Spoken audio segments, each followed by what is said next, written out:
From melt-in-your-mouth Matsusaka Wagyu and fragrant Indian nutmeg, to traditional Italian anchovy sauce and bespoke English suits, we travelled the globe to uncover the stories behind some of the world's most expensive items. Our first stop is Artijas, Uruguay, where some of the world's largest and most valuable amethyst crystals are mined. Weighing in at 26 tons, or about 4 African elephants worth of crystal and stone, this massive geode costs almost $1 million. Amethyst isn't particularly rare. In fact, it's a type of quartz, one of the most common minerals on Earth. But the geodes that miners laboriously excavate from Las Torres mine in Artijas, Uruguay, can still cost a pretty penny. So, how much does size matter? And what else makes amethyst so expensive? Hundreds of years ago, amethyst was considered as valuable as rubies and sapphires. But in the 1800s, massive deposits were discovered in South America, tanking its value. Now Uruguay is one of the most prolific producers of amethyst in the world, and this mine is renowned for its massive geodes. Y son los dos sistemas que tenemos, a cielo abierto y en galerías. Los mega geodos de amatista, que es un diferencial del Uruguay con relación al mundo, que son estas grandes amatistas, se extraen básicamente en el sistema de túneles.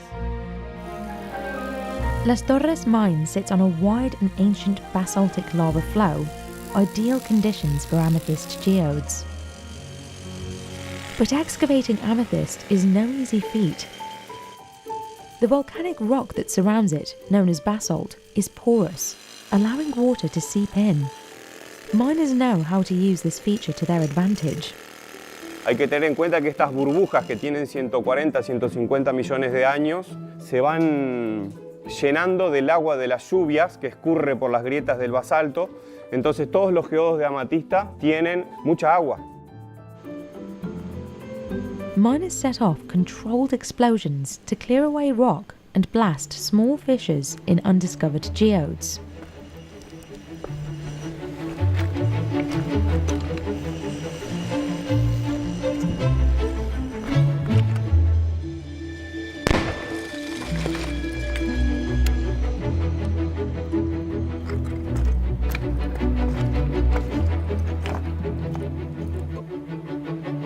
Una vez que se hace la detonación, la expansión de la bomba raja estos geodos, entonces empiezan a aparecer las manchas de humedad. Acá se hace la perforación buscando humedad porque la humedad lleva al geodo. Y bueno, es así que se encuentran y que luego se extraen. Miners like Renato Arocena start assessing the amethyst's value before it's even out of the ground. Cuanto más oscura mejor y por lo que tenga dentro. O sea, bulto, calcita, cosa interesante, sí. Algo distinto que distinga la piedra, que resalte. As lava cools into rock, bubbles of volcanic gas form pockets. In the right conditions, those pockets can turn into this. Algunos millones de años su formación, su cristalización y después, de acuerdo a las características del suelo y los minerales del suelo, la coloración de la piedra. Amethyst is quartz that has changed colour because of exposure to radioactive material. Over millions of years, the quartz gradually absorbs the radiation that's naturally present in the rock that surrounds it. This radiation agitates iron atoms in the quartz, which burn off the excess energy in the form of visible light. That radioactivity is what makes amethyst purple. Higher concentrations of iron result in deeper hues. Lo que hace al valor de la amatista es en definitiva su color, esa intensidad y que ese color sea homogéneo desde la punta del pico hasta la base. Este sí ya sería un color más o menos bueno, mira. Sería una amatista buena ya. At Las Torres, miners extract small geodes and chunks of amethyst from an open-air mine. De repente un mes bueno sacas 100 y pocas tarrinas, o más o menos. Todo depende de la mancha que tengas. De repente estás sacando bastante piedra, al rato, viste, no, está dando mucho. But it's in the tunnels where the largest and most prized specimens lie. En galerías es mucho más difícil que en el cielo abierto, mucho más complicado. And the stakes get higher when dealing with the giant geodes.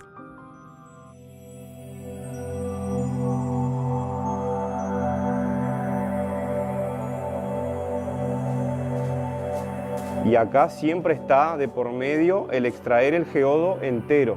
En la medida en que lo fracturamos, lo quebramos y después lo tenemos que vender en partes, los valores se vienen abajo. Entonces hay que mantener las piezas enteras, cueste el tiempo que cueste.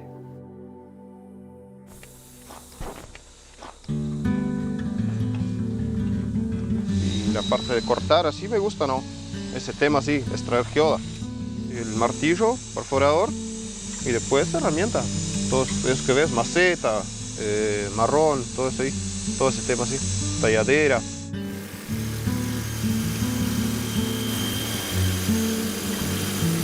Iron rods work as guides that show the miners where and how to cut the rock around the geode.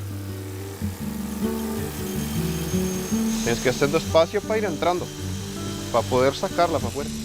Se carga el camión y va todo para la fábrica. Allá se hace todo el proceso de preparación.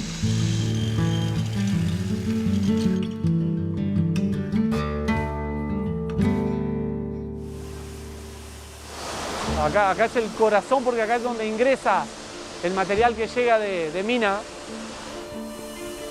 The raw material is washed and sorted by size and quality.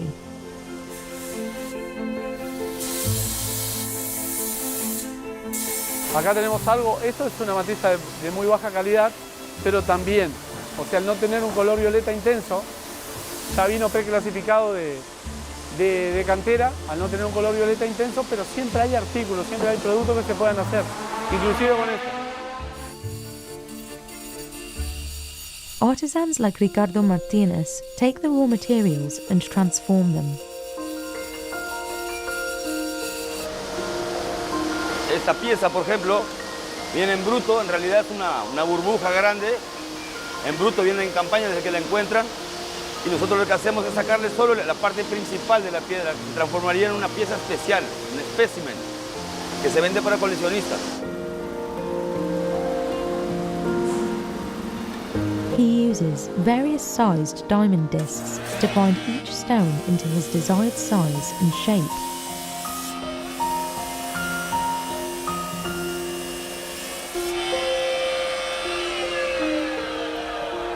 Vamos dando forma, ¿viste? Le vamos dando redondeada una forma, le hacemos una base.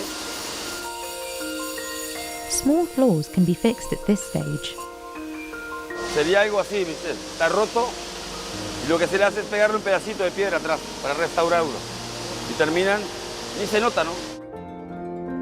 But major breaks will significantly reduce the value of larger pieces.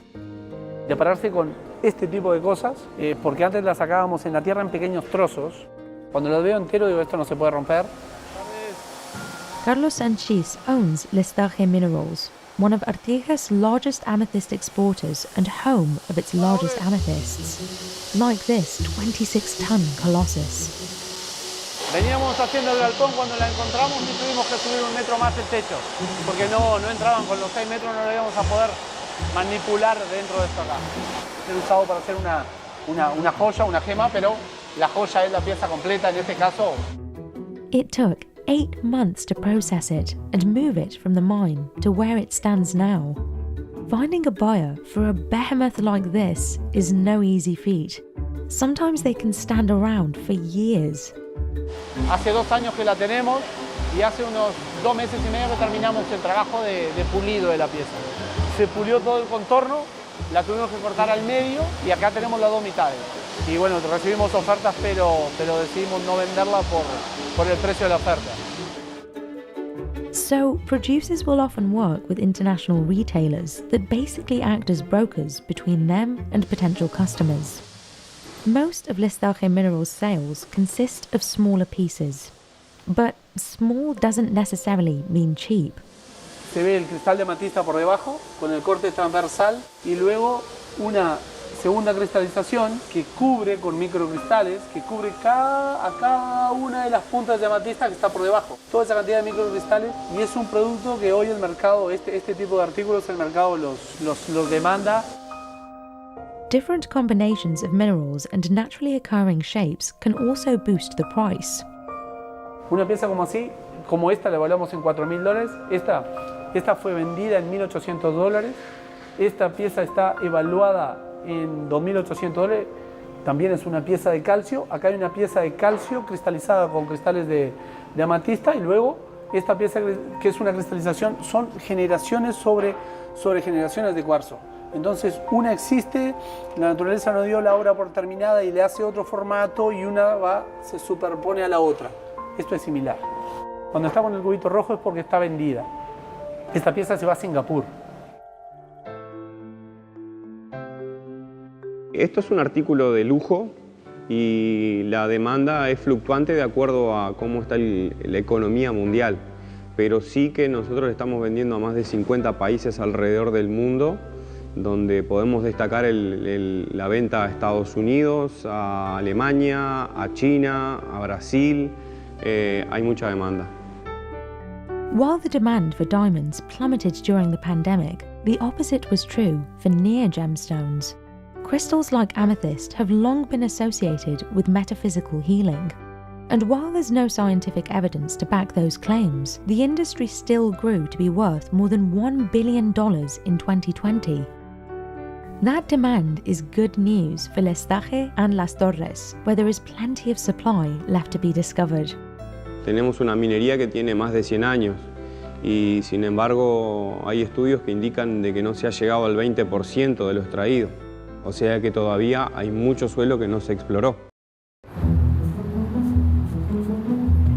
The fat in this Matsusaka Wagyu is so soft, it melts as soon as you touch it.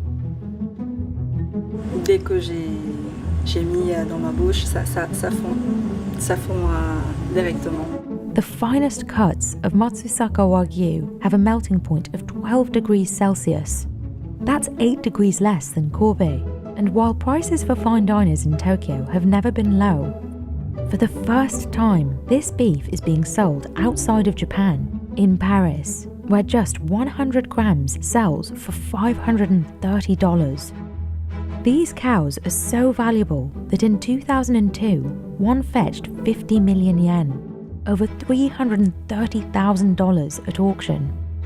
To reach that low melting point, farmers in Matsusaka painstakingly raise these cows and keep them alive longer than their average lifespan with modern and ancient practices.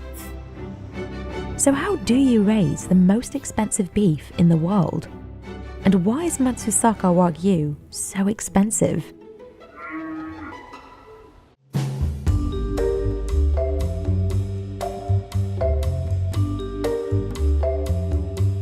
これが伊藤牧場の、サーロインです。月齢は、40ヶ月のサーロインですので。 Hiroki Ito is a third-generation Matsusaka Wagyu farmer. On his farm in Tsu, Mie Prefecture, you will find only virgin female cows. It's the primary requirement for any of the 80 Matsusaka Wagyu farms here in the Mie Prefecture. オスよりもメスの方が、味も美味しいですし、柔らかさもメスの方が柔らかいです。匂いでいうと香りがいいですし、味でいうと甘い味ですし、柔らかさでいうと口の中に入れたらとろけると。Matsusaka beef has long been praised for its extremely low melting point, which is half that of other types of Wagyu. This means that when cooking, the fat melts in a shorter time. 融点が低いのでちょっと溶けてきていますけど、この融点もこの指で触ると分かるようにこうスッとへっこんでいきますね。融点が低いと滑るんですよ。この光っとるように手もね滑ります。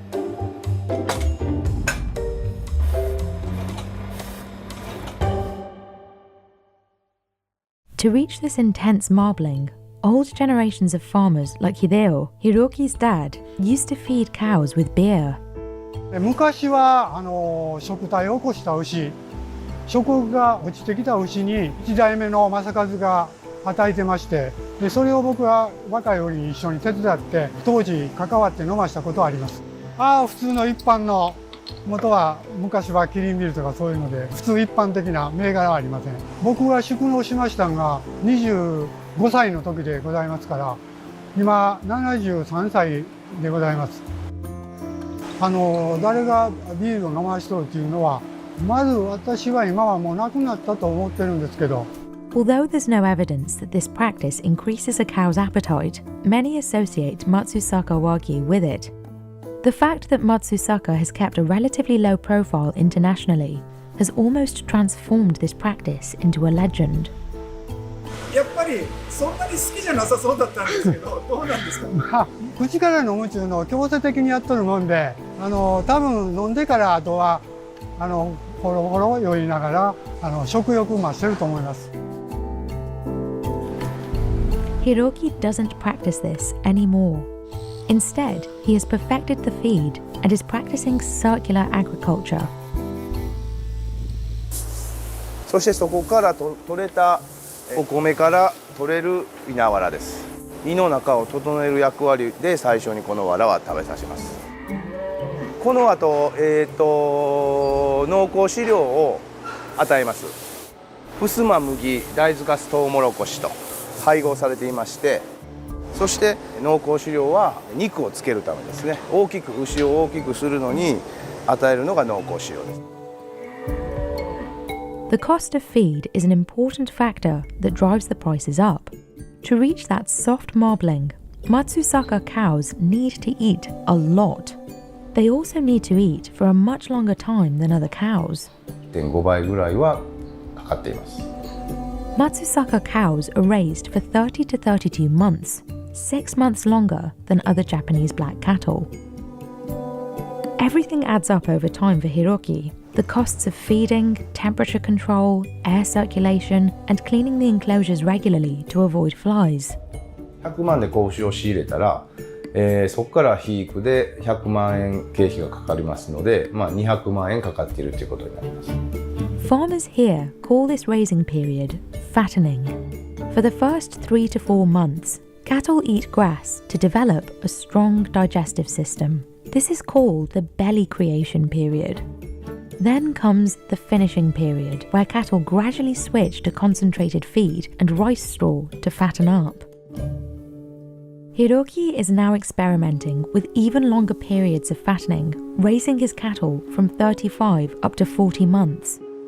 But raising cows for such a long time can also be dangerous for Hiroki, as a cow could get sick and die. その長期肥育をしている間に当然牛の寿命というのがありますから、肥育期間が長いと当然人間でも一緒ですが、病気になったり、食欲不振になったり、あと体幹の温度が感じにくくなったりと。でやっぱり長期肥育というのはいろんな面で、体に負担がかかってしまいます。A cow at the end of its fattening period is a true treasure. Every year, Matsusaka cows get auctioned off and one gets crowned Queen of Matsusaka. While the highest ever price for one of these cows was 50 million yen in 2002, this auction has never really seen a low price, averaging around 20 million yen. Events like the auction have also fostered another legend, that farmers in Matsusaka massage their cows with alcohol. This time, it is not to improve their appetite, but their appearance. うちはその生体の予選会で通った牛だけやります。生体の外から見る優勝を競う牛については必ずそういう掃除をしてきれいに出さなあかんっていうことやもんで、けどもうちの牧場は清めとしてやる。はい、こするとこういう形になってド派手に見せたいもの。ビールよかはやられてる方の方が多いと思います。It's not just adult cows that cost a lot. Calves can be very expensive. この子牛は、約100万ぐらいです。Hiroki doesn't raise his cattle from birth. At 10 months old, calves are also sold at auctions throughout Japan. Hiroki spends almost half of his time at work buying calves, and he's very demanding. まずは、顔を見ます。そして額が広い眉間といいますかね、額が広い牛は口が大きいので餌も食い込みもいいということで、あと角も綺麗な角整っとる牛をまず見まして、その次に後ろから、お尻の方を見て、尻尾の上がり下がりとか、体格とか、全体的にしっかりした肥育できる牛を選びます。もうこの子牛は抜群に最高級の BMS12 がもう私の中ではもう確定しています。BMS12 is the highest marbling grade for Wagyu in Japan. The more intense the marbling, the higher the price. For customers in Tokyo, 100 grams of sirloin costs 10,000 yen, but that's still much less than what Parisians are paying at Mariakanea, where the same cut is sold at 360 euros. The most premium cut, tenderloin, sells for 5,000 euros per kilogramme. Comme on a bien respecté la température, le melting point c'est très bon. Dès que j'ai mis dans ma bouche, ça fond directement. Donc comme on a la chaleur naturelle de la bouche, donc ça aide à atteindre la température qu'on a besoin. Donc ça prend secondes. C'est pas ma première fois de goûter ça, mais chaque fois que je goûte, j'ai rien à dire. The Paris restaurant was the first to successfully export Matsusaka Wagyu out of Japan and include it on its menu. Its most expensive tasting menu costs 520 euros. Matsusaka Wagyu is heavily regulated. To include Matsusaka beef on the menu, the restaurant had to follow strict rules. The Paris restaurant needed to apply for a license, which took a year to be accredited. To maintain it, the restaurant needs to have a high rating on Google Maps, and there can't be another restaurant serving Matsusaka Wagyu within an 840-meter radius. As of 2023, Hiroki has shipped only 3 cows to Mariakanea. Due to this limited supply, the 520 euro menu with Ito Ranch's premium tenderloin is served to only 1 table per day. This exclusivity is set to get a little bit looser. In the last 10 years, Japan has been a major importer of US beef, importing an average of $1.83 billion a year. Meanwhile, millions worth of Wagyu made the opposite journey as it reached international fame. A decline in tourism after the COVID-19 outbreak and a change in consumer behaviour toward cheaper meats exacerbated this. And now, Japanese cattle farmers are looking outside the country's borders. The export quota for Matsusaka has jumped from 24 in 2022 to 700 in 2024. Of those, it's the most premium cuts that are exported, going to high-end restaurants like Mariakanea in Paris. This is pushing farmers who want to ship abroad to bet on those lucrative but dangerous long fattening periods. 45ヶ月と、私も初めに世界初この45ヶ月で出すっていうのは生まれた。This alien-like red membrane is the spice, mace. When removed, it reveals another spice, nutmeg. These twins come from a single fruit, but mace is 5 times as expensive and a lot more fragile. If it breaks while being separated from the nutmeg, it'll sell for much less than a whole one. And if the fruit is picked even 1 day late, both spices can easily be ruined by fungus. Pickers also have to deal with aggressive pests. Here in the town of Pollachi, India, farmers harvest a special hybrid variety of the dual spice. That means Pollachi farmers can sell their maize for $50 per kilogram, compared to the country's lead producing city, Kerala, which sells maize for $35. Both are still far more expensive than US maize, selling at $9 per kilo. And while farmers often don't reap the major profits from what they harvest, in Pollachi, they've successfully cut out all middlemen to gain back control of their spices. So what makes their nutmeg and mace so different from the rest? And why are they so expensive? It's early morning, and Kokila is getting ready to harvest the spices.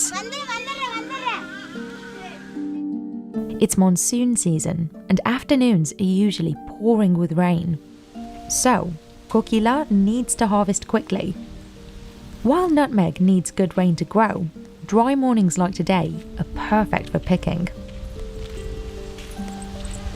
Kokila is one of 4 female pickers who live on the farm and will pick today.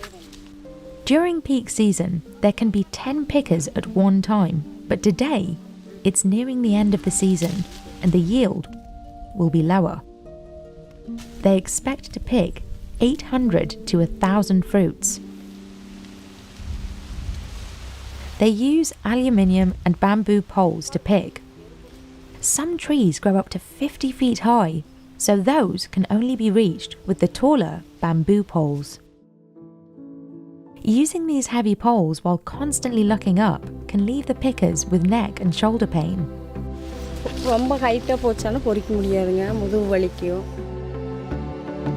The nutmeg and mace grow together inside a yellow fruit on the Myristica fragrance tree. Once it splits, it's ready to be harvested. இது வந்து open ஆனதுக்கு அப்புறம் இப்படி இருக்கு. இது வந்து இந்த ஃப்ரெஷ்ஷா இருக்கும்போது பறிச்சிரணும்னா If they leave it for any longer, even one additional day, it will quickly gather mold and be considered second class and about half the price. So, during harvest season, pickers need to check the fruits on the trees every day, especially during the rainy season. Another stressor for Kokila and the other pickers are red ants, also known as fire ants, which nest in these trees. சின்ன சின்ன எறும்புங்காட்டி அது 1000 2000 3000 இருக்கும் அது மேலே விழுகும் அதுதான் எங்களுக்கு கொஞ்சம் பயமா இருக்கு புடுங்கறதுக்கு. In small trees, the nests can be easier to detect and manage. But when they're higher up, the entire nest can fall on them. கஷ்டம் இது பொரிக்கிறது மேலேருந்து பொரிக்கும்போது மேலே தலை எல்லாம் விழுந்துடும். சம்டைம்ஸ் வந்து கண்ணிலேயே விழுக ஆரம்பிச்சிடும். எங்கள் அம்மாவுக்கு அந்த மாதிரி வந்து ட்ரீட்மெண்ட் பார்த்து இப்போ தான் க்யூர் ஆகிருக்குது. அப்புறம் வந்து இந்த காய் ஜாதிக்காய் பூவில் வந்து குட்டி குட்டி எறும்பு கருப்பு எறும்பு இருக்கும். அது அதிகமாக இருக்கனால எங்களுக்கு கொஞ்சம் நாங்கள் தொளிக்கிறப்பெல்லாம் கடிக்க ஆரம்பிக்கும். அதனால் நாங்கள் என்ன பண்ணுவோம் தண்ணியில் வந்து நாங்கள் ஃபுல்லாக கழுவி வாஷ் பண்ணதுக்கப்புறம் நாங்கள் எடுப்போம். The purpose of washing is not solely for insects. It also helps to extract the mace from the fruit. The women first remove the outer yellow fruit shell. The fruit shells are cleaned and later sold.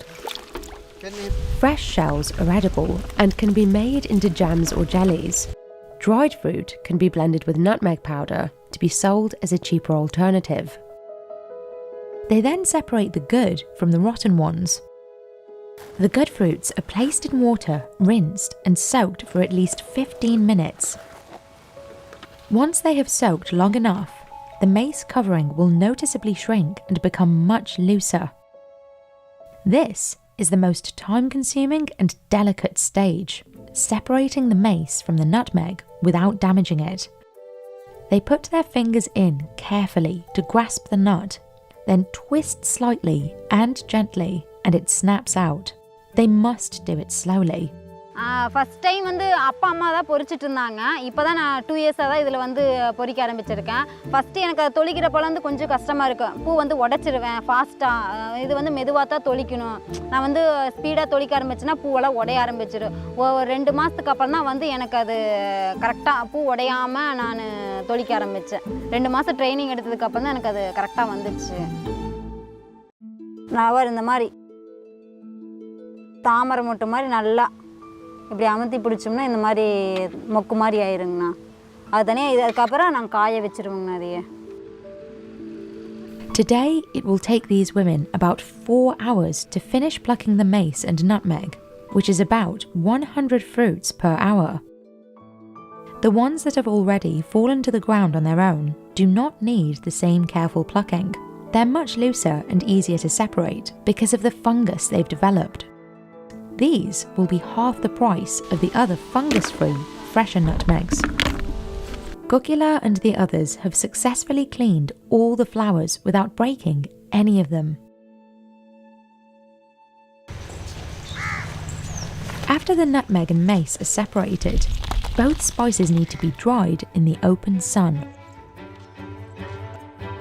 If the heat is too intense, the nut can crack, so after one day, farmers move it to the shade. Shade drying also preserves the aroma.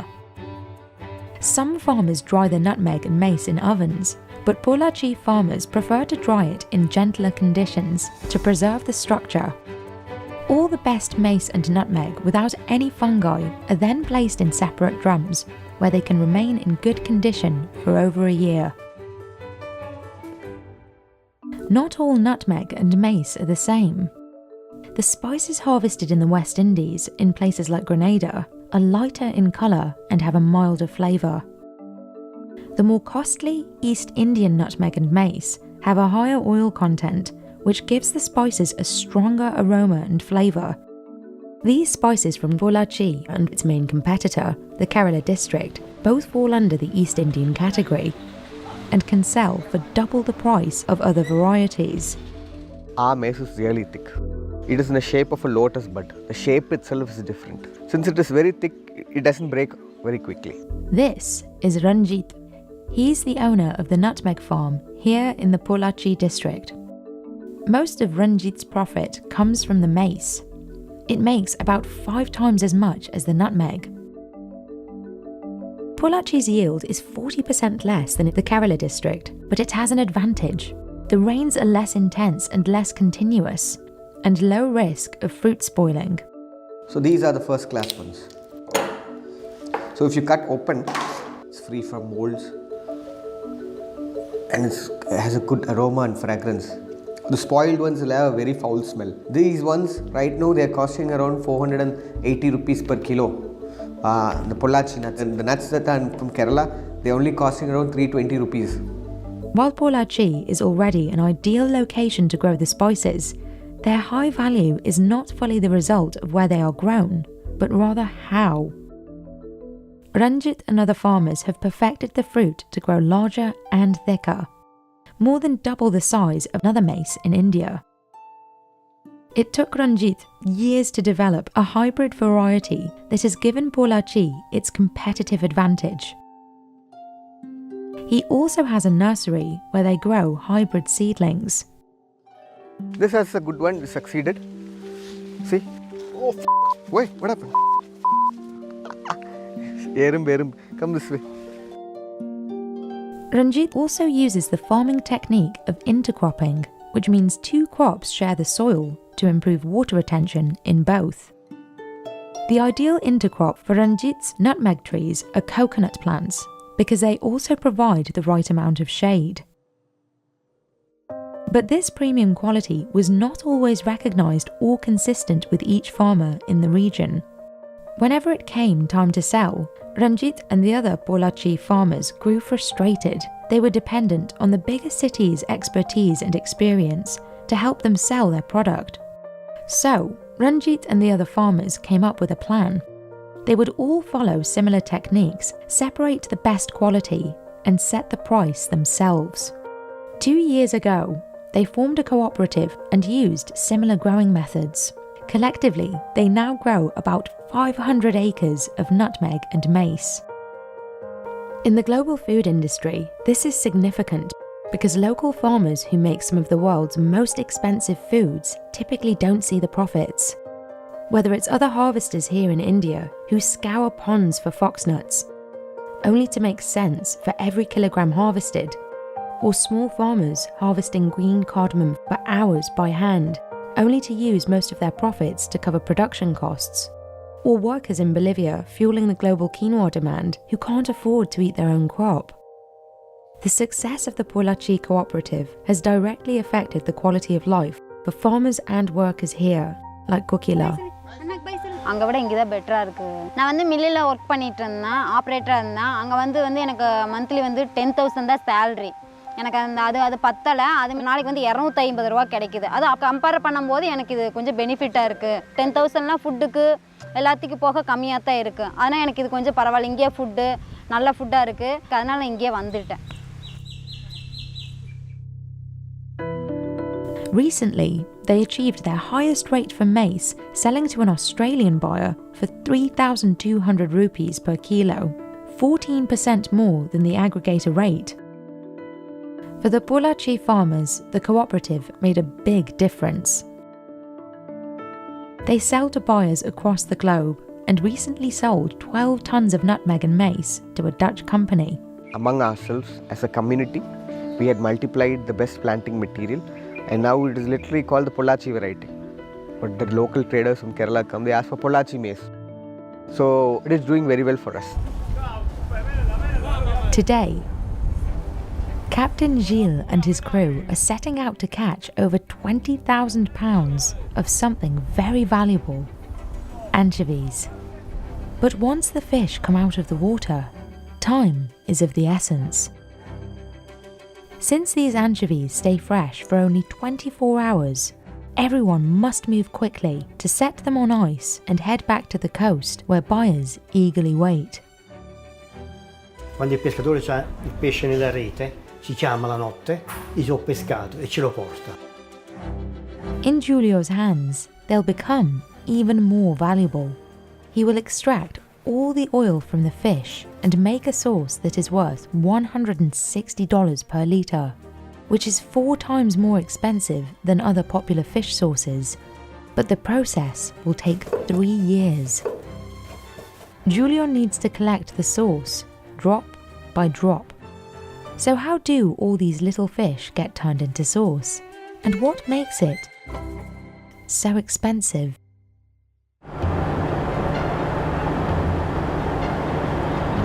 Local fishermen head out to sea between April and November. Quindi usciamo giornalmente, usciamo la sera e rientriamo la mattina. After attracting the anchovies with lights, Captain Gilles and his crew use purse seine nets to catch them.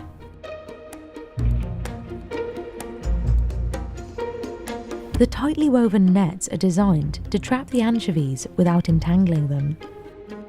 Usiamo questi coppi grandi, un coppo grande per poter prendere il pescato, perché non lo puoi prendere ammassato perché si schiaccerebbe, si rovina la qualità del pescato, si rovina la carne. Quindi ne prendiamo un po' alla volta dalla rete in mare e lo mettiamo in queste contenitori in plastica con acqua a 0 gradi e molto ghiaccio per fargli prendere ghiaccio e fare un'ottima conservazione e catena del freddo. Because of how large the nets are, fishermen need to be highly experienced to use them effectively. To maintain the anchovies' quality and price tag, it's crucial that they don't get crushed or damaged in any way. Facciamo questo mestiere tramandato da generazione. Ogni famiglia a Cetara, perché ci sono più famiglie a Cetara che fanno questa tipologia di pesca, poi dopo ha i propri segreti che tramanda da padre in figlio. The bigger the anchovy, the more oil it will release, which helps result in the most flavorful sauce. To catch the biggest fish possible, Captain Gilles combines what he's learned from his father with new technology. Echo sounders not only help locate anchovies, but confirm their exact size and weight. È un pesce da 9 cm, 9 cm e mezzo, vedi? 8 e 3, quindi una taglia decente come pesca delle alici. Perché le alici più sono grandi e più hanno prezzo. Le alici più piccole hanno un prezzo che possono girare dai 10-15 euro attorno a una cassa. Larger anchovies sell for between 25 and 30 euros per crate at Italian fish markets. Quella colatura si arriva a 100 euro grazie al sacrificio che facciamo dei ragazzi che stanno a bordo. When it comes to making high-quality colatura di alici, the Italian name for anchovy sauce, the freshness of the anchovy makes all the difference. Tu senti il sapore del mare, il sapore del pesce, però non ce l'hai in bocca il pesce. Giulio's family has been making colatura di alici since 1915. This is what most of his mornings look like during anchovy season. Giulio has just received this morning's catch. Allora, vedete, prima cosa, il pesce di stamattina. Questa è la prima fase, cioè si chiama scapezzatura. Togliamo la testa e l'interiore in un solo colpo. Guardate, testa e interiore in un solo colpo. Da ragazzi noi facevamo la gara a chi faceva più veloce. Once the anchovies have been cleaned, they're placed inside barrels full of salt. Lo fa disidratare. Giulio uses high-quality Italian salt from Sicily. Perché il nonno usava il sale di Trapani e quindi usiamo anche noi il sale di Trapani. After 24 hours in the salt, the anchovies are ready to be preserved and pressed. Questa è la fase più importante, la salatura. E bisogna, come diceva mio nonno, bisogna farlo in silenzio.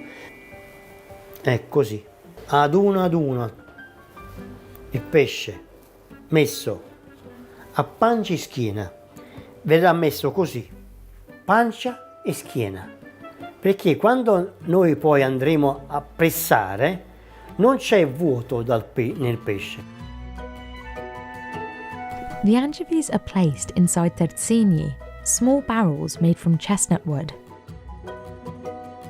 Se uno lavora in altre cose, secondo me non esce la colatura, esce un'altra cosa, esce un sapore particolare, diverso.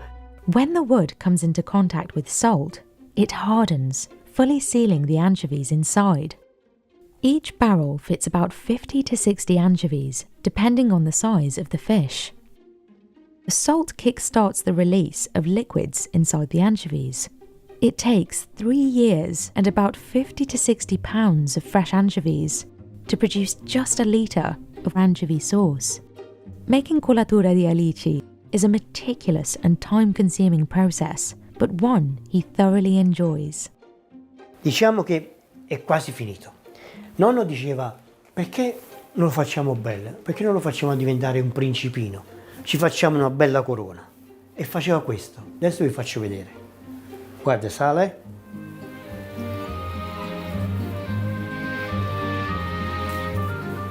E poi ci faceva la corona. Ecco qua. Adesso è finito. What really brings the salt, anchovies and the barrel together is weighing everything down with a heavy stone. Queste sono pietre che vedete un po' più lisce, prese a mare, che le prendeva mio nonno, mio padre, che usiamo ancora noi.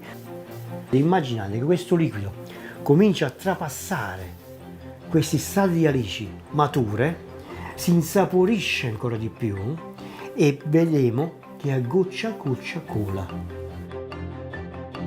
To check if the sauce is ready, Giulio will drill directly into the barrels. Ci vorrà un po' di tempo perché potete ben capire che il terzigno è 3 centimetri di spessore, quindi per entrare dentro questo affarino di 2 millimetri è un po' difficile. The colatura di alici drips out of the barrel slowly. This is when Giulio can confirm the quality of the colour and aroma. La colatura deve essere un ambrato scuro, molto scuro. Non senti il sapore, cioè l'odore del sale, ma senti il sapore dell'odore del pesce salato. Quella è la colatura. There is no way Giulio can speed up the process if he doesn't want to ruin the sauce. It must come out at its own pace, drop by drop. This makes authentic colatura di alici a true investment, and the intensive labour involved in producing such small amounts every year has meant a higher price tag. Mio padre e mio nonno vendevano a pochissimo. Quest'anno abbiamo venduto a 150 euro al litro. The first batch of anchovies caught in early spring is transformed into colatura di alici by December, so the sauce has become a traditional part of celebrating winter holidays. Per me colatura è sangue, è casa. Questo è il prodotto che si usava e si usa alla vigilia dell'Immacolato. E in ogni casa c'era questa tradizione di fare lo spaghetto con la colatura. La colatura d'alici al palato è flipper, perché la colatura tradizionale parte dal dolce al salato, c'è l'amaro. È un sapore completo, secondo me.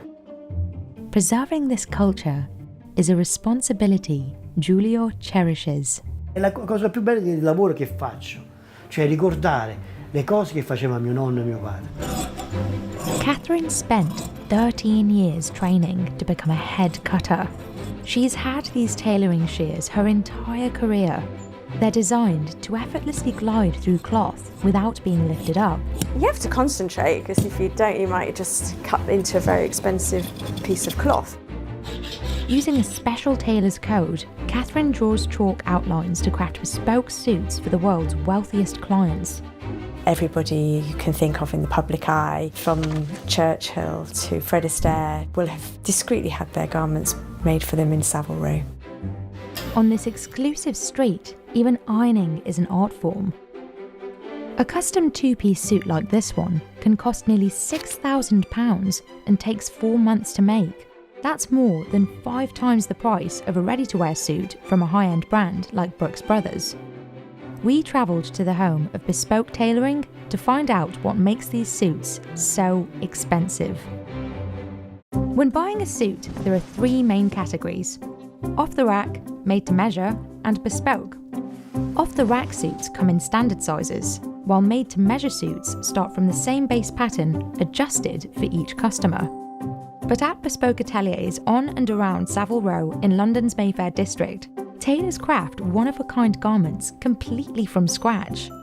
Bespoke suits are infinitely customisable, but they take much longer to produce. The process requires close, personal interaction with the client. On Savile Row, you're not just paying for the suit, you're paying for the tailor. Every tailor, like a hairdresser, has a different style, a different approach, so you just have to find the right one for you.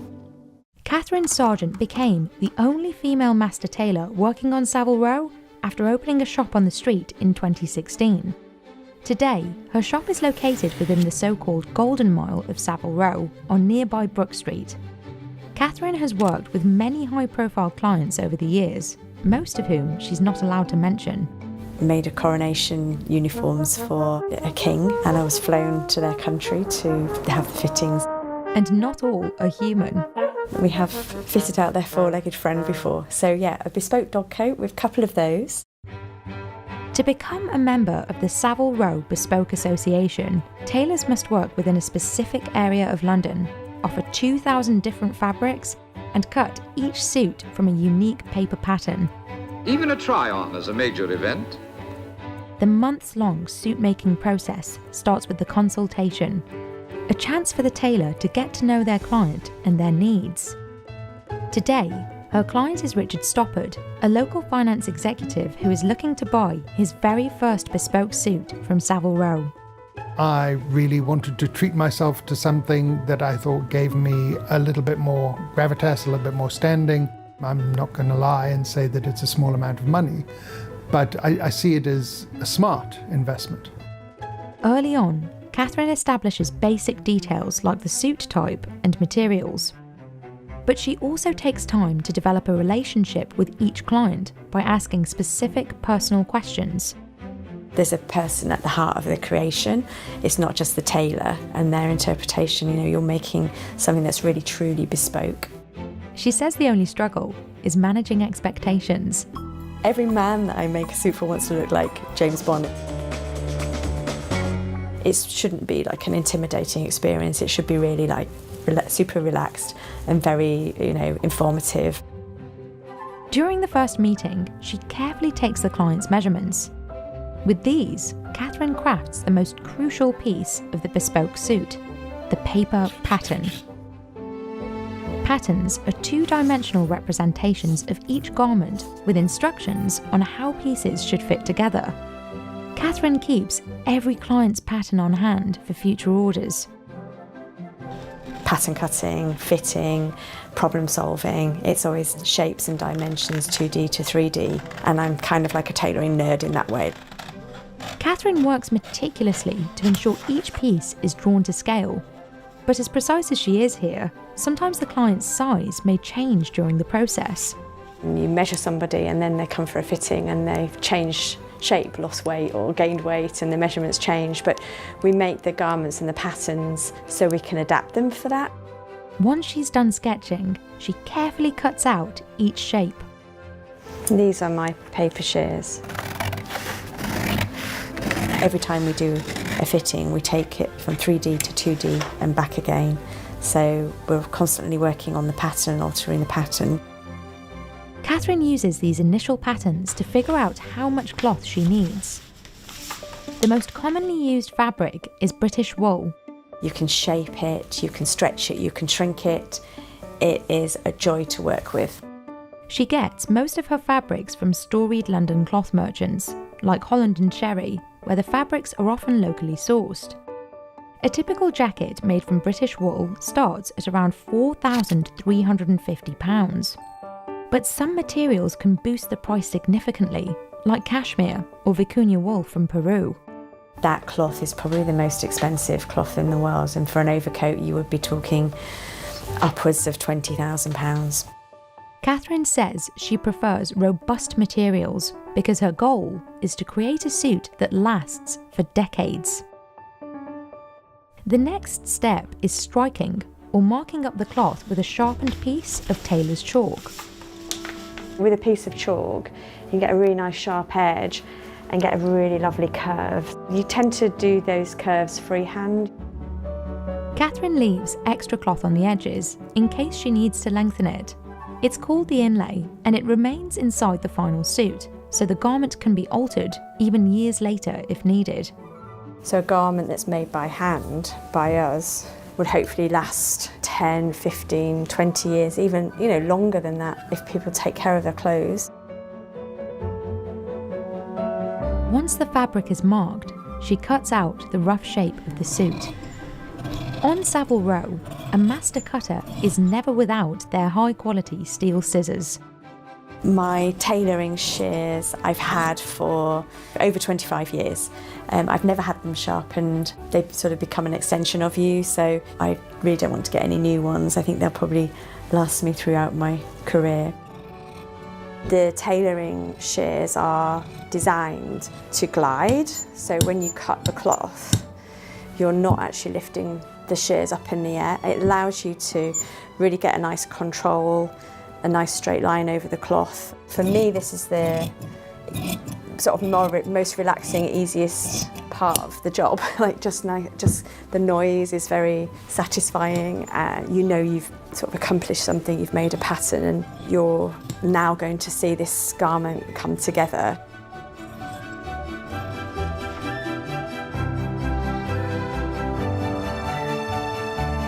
At this stage, Catherine hands this bundle over to her apprentice, Emma Warner. Working off of Catherine's chalk guidelines, Emma does a first pressing of the fabric and arranges the pieces.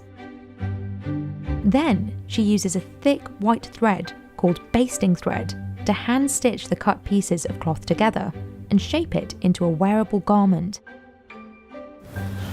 I'm going to use the hem for the top part because you want to keep the shape in the jacket.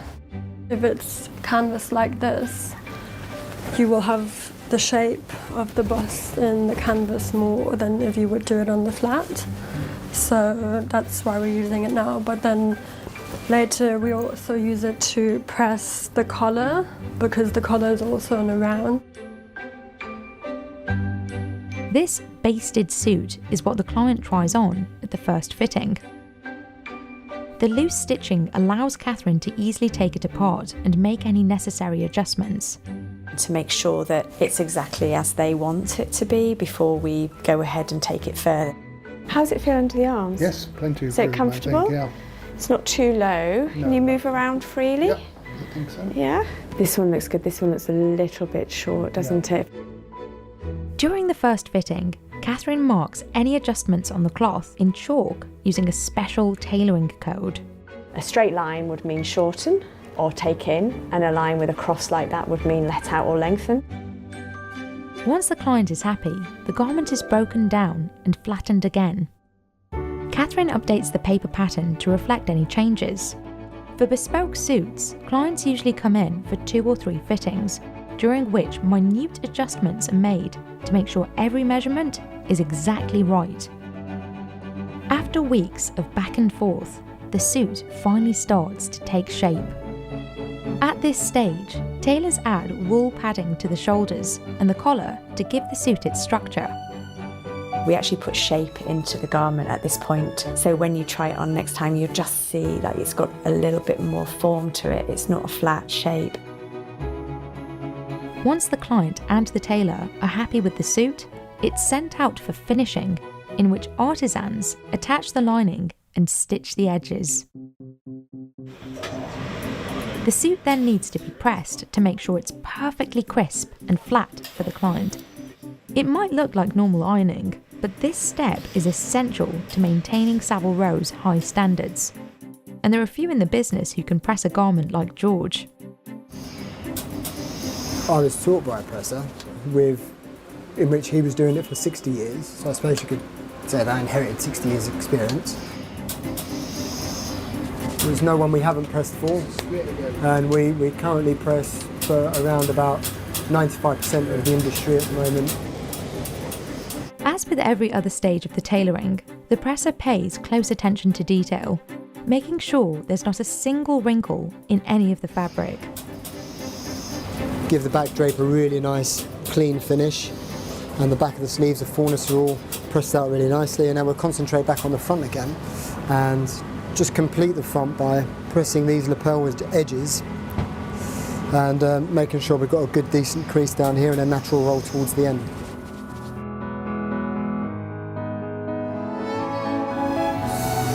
That's pretty much it. After months of work, Richard returns one last time to try on the final suit and to make sure everything is just as he imagined. I think it's interesting on how wearing the suit makes me feel.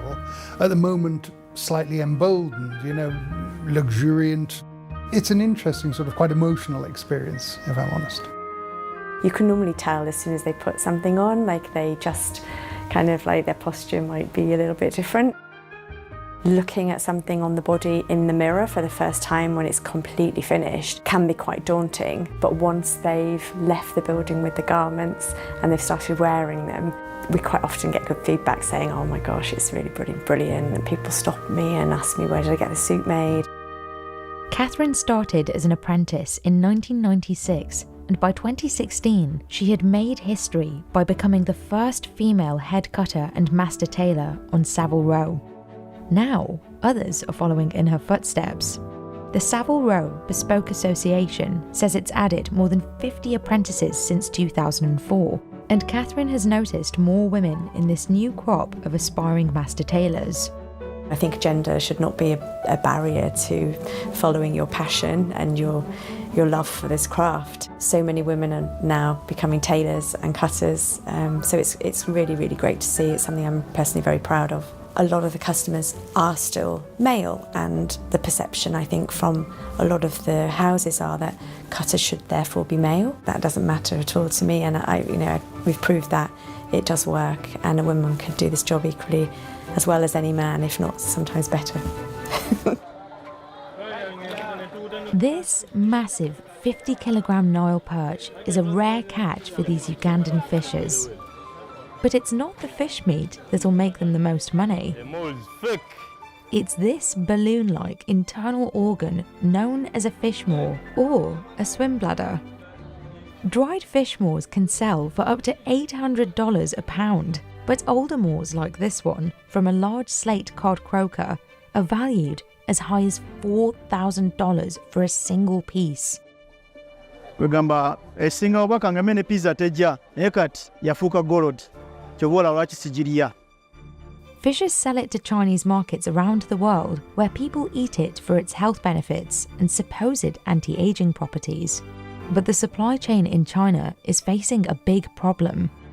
Due to overfishing in Chinese waters, connoisseurs are now looking abroad to places like Uganda for fish maw.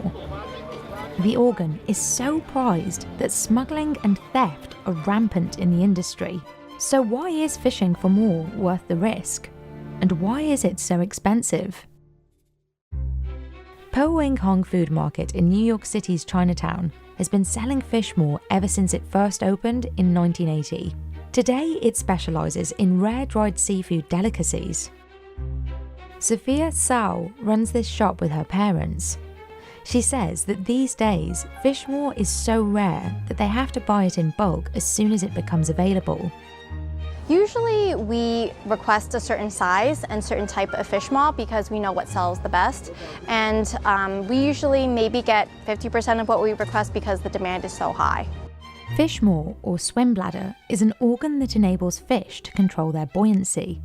Fish maw is traditionally considered one of the 4 treasures of Cantonese cuisine, along with shark fin, abalone and sea cucumber.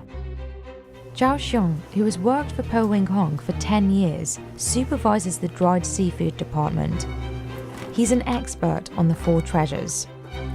係非洲嘅淡水鱸魚膠嚟嘅，一般嘅花膠咧係稍微有一種偏黃，跟住咧佢係有一種非常之半透明嘅咁樣一種狀態喺度，所以咧佢嘅年份咧越耐咧佢嘅花膠係越厚。 跟住咧，佢所含嘅膠原同埋蛋白質咧係非常之豐富，同埋咧佢所含咧各種嘅微生物咧、磷咧、鈣咧呢啲微生物特別豐富啲。The store orders all of its fish maw from a USDA certified broker who works directly with traders and fishers in Southeast Asia, South America, and Africa. Usually when we order fish maw, it's about 30 to 50 pounds per case, and general prices are between 4,000 to 8,000 depending on the quality of the fish maw. They resell it for anywhere from $200 to $800 per pound, depending on the type and quality. The Chinese bahaba, or large yellow croaker, was a main source of fish maw for decades. But in 1989, the Chinese government designated it a Grade 2 state-protected species. And in 2006, the International Union for Conservation of Nature also assessed the fish as critically endangered. Today, the majority of fish maw is imported from other countries, including Uganda, where fishing for an invasive species called Nile perch on Lake Victoria has become a lucrative business for locals like Amber Francis.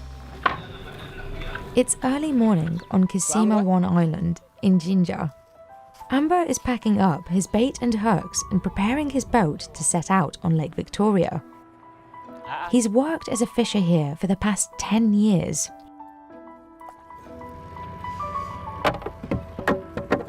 He says Nile perch sold for much cheaper when he first started, before there was demand for the bladders. The islands in the area around Jinja, like Kisima, are used as a base for the estimated 2,000 or so fishers in the area. While Ugandans don't typically eat fish maw themselves, Amber has tried it and loves it. Yeah, we used to eat it and we enjoyed it a lot. Other people sometime back they used to throw them away. Not until they came to realize that it's tasty, it's good. That's when they started to consume it. Amber says he can make around $4,000 a month selling fish maw to traders, depending on the size of his catch. Each kilo, they can buy it at 25,000, only a kilo. When I get that one, which weighs like 10 kilograms, that's 250, which is a lot of money in Uganda.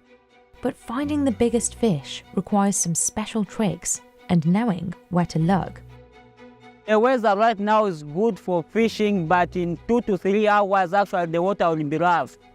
He focuses on the deep water, and he baits his hooks with a live young catfish, known locally as ensuma. If the water is too cold, the ensuma can die instantly, and Nile perch won't go after dead fish. Each hook is demarcated with a bottle, so he knows which lines belong to him. Because these fish are so valuable, theft is also an issue on the lake. Unfortunately, you go there, you find nothing, when everything was taken by those thieves. Yeah. Once he's baited his lines, he leaves them in the water and returns to the island to rest until evening. Now we are going to rest for some time, like 3 to 4 hours.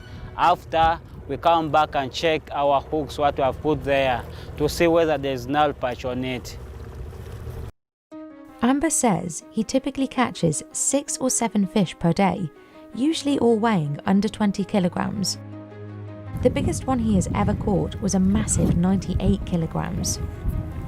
I feel good when it pulls me. Yeah, actually I enjoy it, it's like a game to me.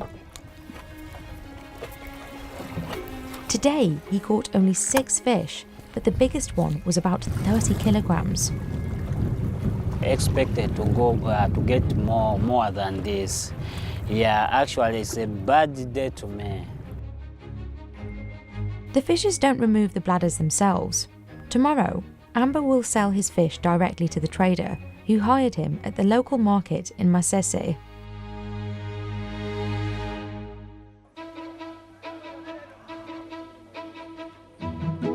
Amber's boss is Hakim Magumba, who has been working in the fishing industry for about 23 years.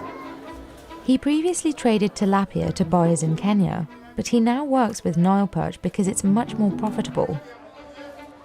Because I fish because I need fish more. Because fish more is like gold from my side. You understand? We used to throw it back. We used to throw the bladder because it was no sense. We wanted that meat, but nowadays, money. Hakim says he has 22 boats and 30 fishers like Amber working for him. Once they deliver the fish to him, they are weighed, sorted and priced based on their size. This fish weighs 12 kilos. After weighing, we are going to cut it and see the bladder which is in it. The bladders must be removed and cleaned by hand. We sell it at the 500,000 Ugandan shillings. The rest of the fish doesn't go to waste. Hakim sells it to the locals in Uganda, where it's a popular delicacy. The more will eventually make its way to Chinese exporters who dry it and ship it to Hong Kong and other locations worldwide. Hakim is just one of many traders in the area trying to make a living in Fishmore with competitors all around him. And we have like people from Kenya, people from TZ, their own competitors. Very many. Very many. Aside from the competition, Hakim says one of the biggest challenges the fishers in Uganda face is run-ins with local authorities. The guys who are in business of fishing, they don't have the license. So when you don't have license, you are caught with the soldiers. Crime is also an issue on land, according to Hakim. He says some of his colleagues have been robbed while transporting their goods to Chinese buyers. Theft is too much. Mostly on the loads when you're taking it to the Chinese. And getting into the industry is costly. Not everyone can afford the initial investment of equipment, which includes a government-licensed boat, an engine, plus regulation hooks and bait. Yeah, actually it requires a lot of capital. Yeah, to deal in fishing Nile perch. Like me as a fisherman, just one boat I require like 15 million shillings. Overfishing has already been detrimental to many fish species around the world. A large croaker in Mexico's Gulf of California called the totoaba is now in danger of extinction due to the fishmore trade, But this fish, often dubbed the cocaine of the sea, is still illegally trafficked into China. In April 2023, US Customs seized $2.7 million worth of totoaba fish maw hidden in a shipment of frozen fish fillets in Arizona. Even so, demand for fish maw is not slowing down.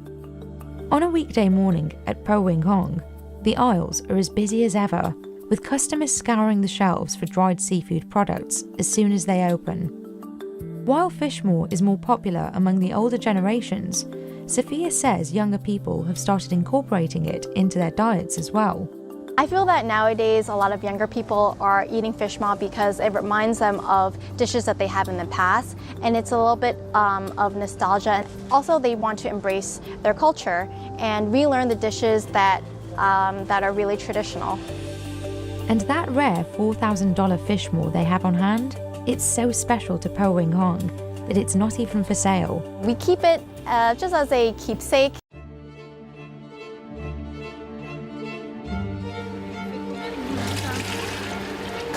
This massive Trudon candle will set you back $660. Sylvie uses this contraption to make sure each of the 5 wicks is perfectly straight as she fills the glass container with specially formulated wax. Mieux elle est droite et centrée, plus le brûlage sera parfait. That's why Christine will spend the 2.5 hours it takes to straighten 3,000 wicks on these smaller candles by hand. And while these cost less than the 5-wick candle, at $52 each, they're still more than 3 times the price of a $17 Yankee candle of similar size. Every step of the process at Trudon's candle factory in Normandy, France, has been honed over 350 years to create candles that burn evenly, smoke-free, and don't sputter. So what made these candles good enough for Marie Antoinette? And why are they so expensive? Trudon goes back to 1643, and back then, its products served an essential purpose. Nous étions les ampoules, sans doute les meilleures, à l'époque. You could find the bright white, clean-burning candles everywhere, from the churches of Paris to Marie Antoinette's chambers in Versailles. On émane d'un savoir-faire qui répondait à un véritable besoin d'éclairage. Tout ceci a été complètement chamboulé, évidemment, par le cours de l'histoire. The basics of candle making are simple. Pour melted wax into a glass with a wick. But a luxury candle must take those base components and elevate them. Many cheaper candles use a base of petroleum-based paraffin wax, while luxury brands tend to opt for natural waxes. Up until 2018, Trudon used blends featuring beeswax in its candles. Ici, la cire d'abeille, on a décidé de ne plus en utiliser. Donc c'est une cire animale qui ne nous permet pas de faire des produits véganes déjà. Now, the company uses some paraffin wax, but relies on vegetable oil for most of its candles. Les huiles de base qu'on utilise sont surtout l'huile de colza, l'huile de tournesol, sur des huiles hydrogénées, puisqu'il faut qu'on utilise des supports avec des points de fusion assez élevés. The wax melts overnight, and fragrances are added in the morning, right before pouring. Trudon's most popular scented candle is filled by machine. But its highest-end offerings, like this $660 great-size candle, are filled by hand. Alors le plus difficile, on va dire, c'est de porter les seaux. Sylvie Lemeur glues 5 large wicks to the bottom of the jar with a squeeze of silicone. Ensuite, nous mettons le stop mesh, c'est-à-dire c'est ce qui garantit que la bougie ne va pas exploser et arriver au fond. Il faut toujours qu'on ait un stop. And when the wicks are dry, in goes the wax. En général, ça représente 7 kg de matière dans un seau. Parce que la grande bougie se travaille sur 2 jours. As the wax dries, it constricts, leaving space around the edges and deformities that require a second pour. It takes hours to dry completely, but there's really only one way to know. on ne peut pas faire du visuel, il faut toucher. Parce qu'il faut savoir qu'une bougie, il faut la comprendre pour la travailler. Parce qu'elle est comme nous, elle est vivante. But before Sylvie can complete the second pour, it's time to pinch the wicks. And same goes for the small versions. On est sur l'étape pinçage. C'est l'étape la plus importante avant le deuxième coulage. C'est l'étape où on va devoir centrer la mèche du mieux possible. Christine tugs and straightens each wick.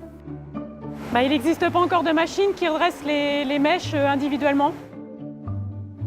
Le but, c'est que la mèche ne se rétracte pas à l'intérieur. D'où l'importance de bien la redresser et de bien la tirer vers le haut. Crooked or wilted wicks can affect the evenness of the burn. Il n'y a pas d'incident, c'est vraiment quand elle se consume, voilà, le fait qu'elle soit droite et centrée, ça va brûler la cire dans sa totalité. Il n'y aura pas un côté qui va brûler plus que l'autre.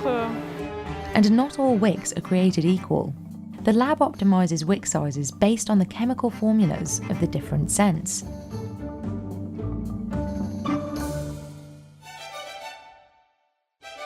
But not all of Trudon's offerings are meant to be burned, even when they do have wicks. En fait, ça brûlerait très mal parce que vu la mèche, on arriverait peut-être à brûler un peu la tête. Sylvia Bernal has worked at Trudon for 3 years, but she has more than a decade of experience making wax busts. The bust collection is unique to Trudon. It's a collaboration with the French National Museum Council, which provided the first molds. Il reste des reproductions à l'échelle 1 de bustes que vous pouvez voir dans certains musées français et même parfois à l'étranger. But even if they'll never see a flame, these wax sculptures are still created with the same attention to detail as Trudon's more traditional offerings. Cela reste des bougies. Tous ces bustes ont une mèche sur le haut de leur tête. Et on va lui glisser une mèche. Toc. Donc là, c'est le démoulage d'un buste. Napoléon sort de sa coquille. Je vais le poser là. But the mold only does part of the work. Maintenant, on va attaquer la finition. Là, en fait, je le fignole un peu parce que comme c'est un moule en 2 parties, il y a toujours les arêtes du moule sur les côtés. Donc, j'enlève tout ça, toutes les petites marques qu'il peut y avoir. On essaye de le lisser au maximum. She can also add material. Il y a un trou qui ne me plaît pas trop. Je le rebouche. En espérant que ça ne se voie pas trop. And if there's a hole too big to fill or some other major flaw, on le met dans la petite casserole là-bas et on le refond. The busts are made from paraffin wax, sometimes with a little added support, a taper candle to hold everything in place. Toc. Alors c'est pas la mèche, hein, c'est juste sa colonne vertébrale. One of the final steps is lightly melting the foot of the bust on a hot plate to flatten it. Pour que le pied soit régulier, stable et lisse. Mais ce sont avant tout des objets qui sont faits pour être collectionnés et non pas brûlés. On n'aurait pas forcément envie d'un buste en plâtre de Napoléon chez soi, et le simple fait qu'il soit en cire lui prodigue un décalage et rend l'objet intéressant. Nathalie Egbert is working on improving Trudon's wax formulas even further. Here, candles burn in olfactory chambers all day long. She periodically evaluates their scent and tests how well they burn. On doit évaluer les bougies toutes les 4 heures. Donc on les allume le matin à 8h30, on les évalue à 12h30, on les rallume à 1h30, on les évalue à 5h30. Evaluating the smell of new candles is the most subjective part of her job. Alors ici, on va évaluer les bougies en combustion, donc c'est-à-dire la fragrance qui se dégage à chaud des produits finis. Là, on est au début de la combustion et on a plutôt les notes assez volatiles, type citrus, agreste, des notes un peu fleurs d'oranger, ylang, fleuries. She notes her feedback and works with the company's various development teams to perfect the formula. Le développement du produit fini comprend l'évaluation olfactive, mais aussi la qualité de brûlage, donc la hauteur de flamme, la cire qui fond bien. On a des critères de qualité assez spécifiques. Donc le développement au laboratoire d'une bougie va nous prendre presque 1 mois. The lab is also responsible for quality control. It's this attention to detail that sets luxury candles apart. The global luxury candle market is expected to be worth more than $1 billion by 2030. Aujourd'hui, la demande pour des bougies parfumées dites de luxe est très élevée. Celle pour laquelle nous sommes le plus connus coûte 90 €.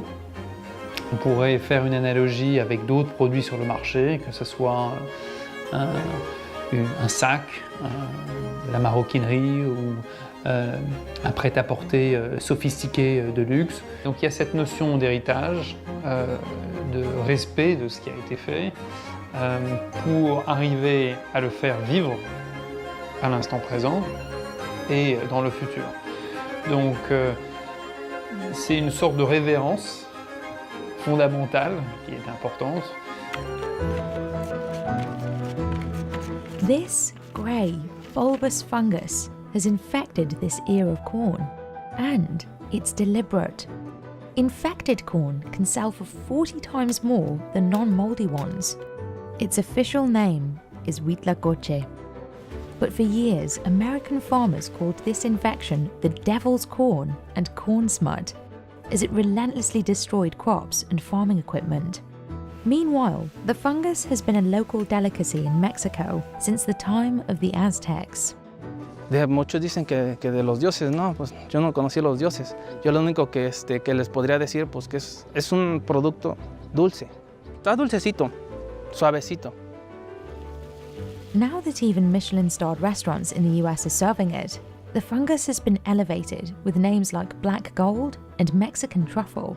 Its export price has doubled in the last 3 years, going from $15 in 2020 to selling for just over $40 a pound today. So, is infecting corn crops paying off for Mexican farmers? And what exactly makes Huitlacoche so expensive?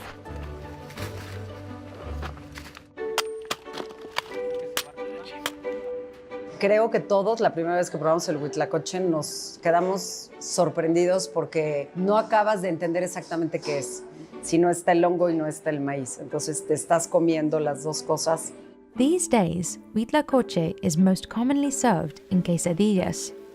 Justamente en Oaxaca, muy niña, y fue de una forma muy tradicional con quesadillas y el famoso quesillo de Oaxaca.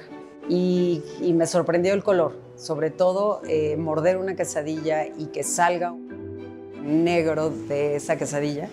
Pero bueno, el sabor era sutil, era dulce, aromático. Locals like Lorena have been eating for years what fine diners in the US are just now starting to enjoy.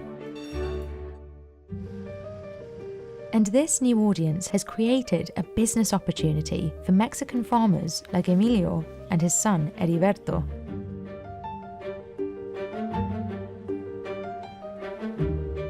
Pues descansamos solamente cuando se nos llega a tocar un mal imprevisto, que en partes nos cae una granizada, que se echa a perder el huitlacoche, en partes también que nos falla el líquido. Pero de ahí normalmente son todos los días, porque el mercado y los clientes quieren todos los días. Even though huitlacoche is a disease and technically rotting the corn, it's still crucial to harvest it before it becomes too rotten. Lo tenemos que estar cortando cuando el huitlacoche esté intacto, pero cuando el huitlacoche ya se nos está pasando, ya está generando más agua y ya es pérdida para nosotros. Ya lo vendemos a mitad de precio, incluso hasta más barato. The best time to find this local favourite is during Mexico's rainy season, since the heavy wind and rain causes wounds in the corn the fungus can infect. Huitlacoche only affects unpollinated and damaged corn. When the fungus first forms out of the corn kernels, it starts out a yellowish-white colour before turning grey with a smooth texture. This is the ideal colour and texture for customers. As the huitlacoche continues to swell and form into galls, it turns black and eventually bursts open to release a black powder. It takes 2 to 4 weeks for the infection to take hold and for the galls to form. This means farmers must carefully monitor crops to harvest huitlacoche at the exact right time and maximize its brief shelf life. Lo tenemos blanco todavía, que está como blanco. Lo tenemos de garantía 5 o 7 días de vida en aquel. Todavía normal, porque todavía está blanco el grano. La textura del huitlacoche está blandito, está suavecito. Entonces lo que procuramos que no se nos maltrate y nos haga negro. Es por eso que se nos manchan las manos, porque ya está un poquito negro y lo estamos maltratando, ya se nos está pasando. Estamos produciendo alrededor de 3 toneladas por semana. While this demand once outpaced the supply, things have changed ever since farmers found a way to infect crops year-round. Partnering with scientists to isolate the fungus and inject it directly into the corn. Decimos a los dueños, como vamos a hablar que ya vamos a inocular, que le decimos a los dueños, 15 días antes compramos la milpa y le decimos ya no metas nada de insecticidas, nada de todo, para que no vaya a fallar en la cuestión de que cuando se inocula la cepa, que no se muera. Porque si tiene tantito líquido, tantitos residuos de veneno, se puede morir el inóculo. Changes in temperature can also render the injection liquid useless, so workers must handle it with care. El líquido nos debe de entregar el doctor, siempre nos lo entrega alrededor de las 5 o 6 de la mañana, para que a las 12 o 1 de la tarde le estemos parando todos los inyectadores por el calor.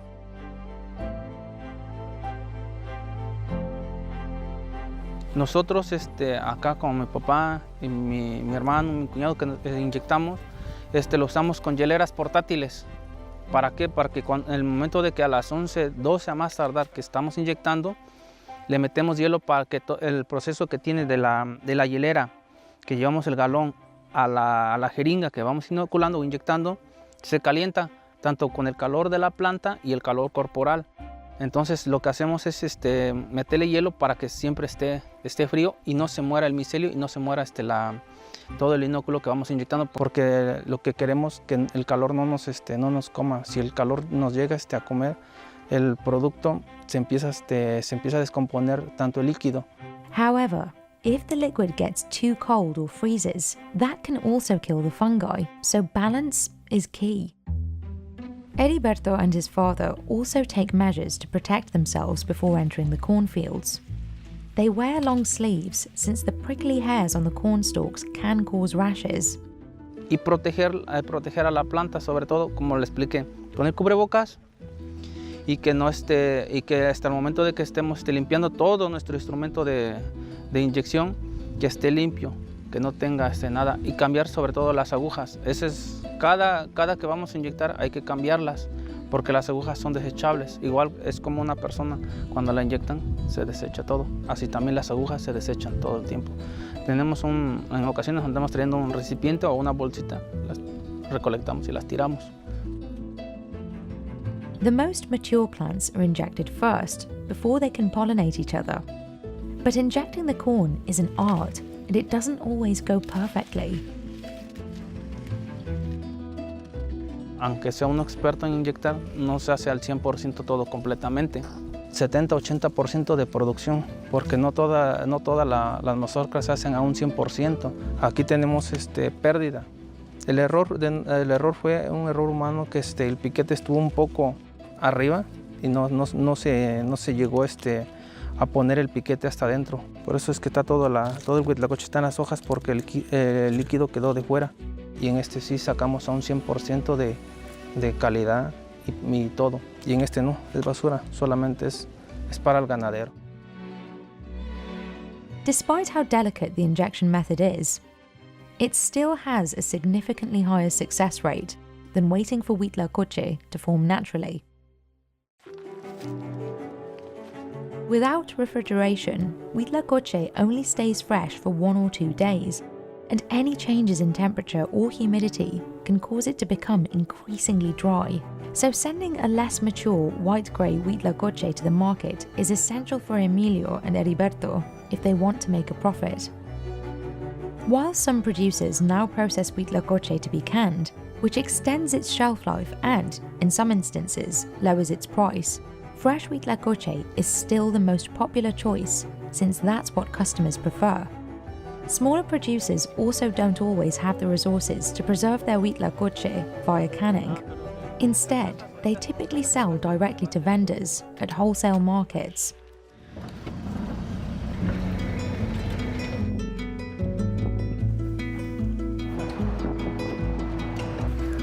Here at the Santa Rita market in Cuautla, depending on the supply, huitlacoche sells for 20 pesos to 50 pesos a kilo.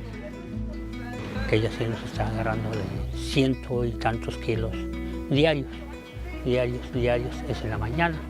Many of the buyers here are local vendors who cook and sell traditional dishes outside, but also high-end restaurants who serve huitlacoche in a variety of ways. Nosotros lo conseguimos. La idea es siempre tratar con productores locales. El 75% de la carta está basada en hongos. Es uno de nuestros platillos estrellas, la mazorca de huitlacoche. También lo usamos en bebidas. Although huitlacoche has been a local favourite for centuries now, the international culinary world has only just begun to admire it. US farmers considered the fungus a major agricultural problem, with studies from as early as the late 1800s looking into how to eradicate the fungus. Now, Michelin-starred restaurants like Osito in San Francisco are starting to add the fungus to their $295 tasting menu. But for chefs outside of Mexico, getting fresh huitlacoche is a big challenge and part of why the price jumps so much once it crosses the border. De ese precio base que el productor vende al primer intermediario, estamos hablando que puede haber una diferencia de hasta el 60 o 70%. In the US, huitlacoche imported from Mexico has more than doubled in cost, going from $15 to $20 a pound in 2020 to around $40 a pound today. Despite the costs and limited shelf life, many people, particularly chefs, are eager to get their hands on the Mexican truffle. Most of this demand is supplied by the huitlacoche that is manually infected by humans. Thanks to Martinez Carrera and other scientists, Mexico now produces 1,500 tons of huitlacoche a year. Most of this supply comes from much bigger farms than Emilio's. O sea que sembramos poquito, nosotros sembramos media hectárea a la semana y ellos siembran 2 hectáreas al día. Pues esos son los que llegan, tapizan de huitlacoche el mercado. Meanwhile, naturally grown huitlacoche is getting rarer and rarer. The rise of hybrid crops, as well as pesticides, has made it significantly harder for the fungus to take hold naturally. Originalmente, el precio que tenía el huitlacoche, digamos, el siglo pasado, en los años 50, era muy alto. ¿Por qué? Porque los campesinos lo que hacían era, buscaban en las plantaciones de maíz las plantas que naturalmente se infectaban de huitlacoche, y la demanda era muy grande y los costos eran muy altos. Today, the prices are actually going down. While injected crops have made it easier for large-scale producers to meet the international demand, they've also made the corn more accessible to locals and created a more competitive market. Ya, bueno, llega hasta ya 12 pesos, 10 pesos pues en el mercado. Entonces no le vemos futuro, pero también no podemos hacer otra cosa por ahorita. It takes up to 5,000 kilograms of these flowers to make just 1 kilo of Bulgarian rose oil. It's worth it because luxury brands will pay top dollar to put the oil in their perfumes. A single kilogram of oil can sell for $15,000. It adds a little je ne sais quoi, and it's true, it's so complex to describe this. It is citrusy, it is fruity, it is green, it's quite magical. And though demand is high, there's still a problem. Harvesters have only a few weeks all year to gather about 450 tons of roses to satisfy the luxury perfume industry's demand. So why do brands like Tom Ford and Louis Vuitton clamour for their share of Bulgarian rose oil, and why is it so expensive? The sun rises over this farm in Bulgaria's Rose Valley. But in this serene landscape, harvesters like Figan have been rushing since 5 a.m. to collect as many roses as they can. На един ден събирам 90 килограма, да. They only have a few weeks until the roses wilt and become unusable. And a limited supply means a higher price tag. Сега ще покажа. Това е цъфналото. Това не е. The more flowers harvested in the morning hours, the better, because that's when the petals have the highest oil concentration. Bulgarian roses, also known as damask roses, have a particularly low oil content compared to other rose varieties, so it's vital to extract as much oil as possible. Once there are enough bags of roses to fill a truckload, they're delivered to the distillery. To extract the highest concentration of rose oil, the petals must be distilled immediately after harvesting. Дистилацията не само на същия ден. Не може 2-3 часа не може да стои, за да може маслото да е качествено, рандемана да е добър, миризмата да е добра, да е ароматна и така нататък. The longer producers wait, the less potent and therefore less valuable their oil becomes. AgroProduct employs about 120 people during the brief harvesting season and says it spends an average of $8,000 per kilo of oil on labour. But that kilo can be sold for more than 1.5 times that amount. See, it's only very few here, because as soon as they have a little truckload, we have the truck just behind us there, they are taken to the factory right away. So this is very important, especially in Bulgaria. They're very good at that. That's Christophe Lodamiel. He's a master perfumer who's created scents for brands like Ralph Lauren and Tom Ford. He's at the distillery today on a consulting visit. They take those bags and we can see that little truck going to the factory, and they're going to be extracted right away, because it does make a difference if you wait 1 or 2 days, etc. Once the roses arrive at the distillery, workers must move quickly. They weigh the petals and pour them into the distillation vat. Thousands of soft pink petals are mixed with water and boiled down to this colourless sludge. Розовото масло, за да стане за да е по-скъпо, това е защото ние се трудим повече, повече хора ни трябва за полето, за да оберат в по-малко време от часове повече свят, за да дойде по-бързо в дистилерията, за да може да изваряваме. Every part of this process is controlled. The steam is exactly 105 degrees Celsius and the pressure at 5.5 bar gauge. AgroProduct says these measurements optimise the quality of its rose oil, and the consistency makes its product more reliable. The mixture flows through several distillation apparatuses before the oil can finally be separated from the water. For a single kilogram of rose oil, producers need to harvest and process as much as 5,000 kilograms of Bulgarian rose petals. You see this bottle right here? This is what you get if you harvest this during a whole season from 3 rows. You get just this bottle. 1 kilo is this. So 4 of those goes in here. Voila. Bulgarian rose oil is sought after by established luxury fragrance houses such as Tom Ford and Louis Vuitton, as well as newer shops like Gloss Moderne. The rose is a rose is a rose, unless of course it's a Bulgarian rose. So we've smelled a lot of different roses, and I actually wasn't a fan of too many different rose fragrances before. I felt like they smelled like my grandmother, and so when we smelled this, it actually smelled like as if you had a bouquet of roses, and it smelled like a fresh rose. So, here we are. So this is the production that just happened. It's straight from the factory in this raw bottle. This is so potent. This is our final rose magical when it's really fresh.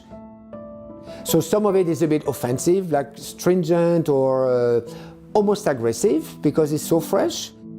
And then in the older one, the aged one, it's like a nice wine. Tremendous difference. Yeah, bon. Hopefully, because that's what we tell everybody. After the oil has been aged for at least 3 months, it can finally be incorporated into perfumes. Kuen says the unique scent profile of Bulgarian rose oil makes it worthy of its high price point. We pay between $10,000 to $15,000 per kilo for Bulgarian rose oil. And that's the pure Bulgarian rose oil, undiluted. I feel it's definitely worth the price. It's extremely unique.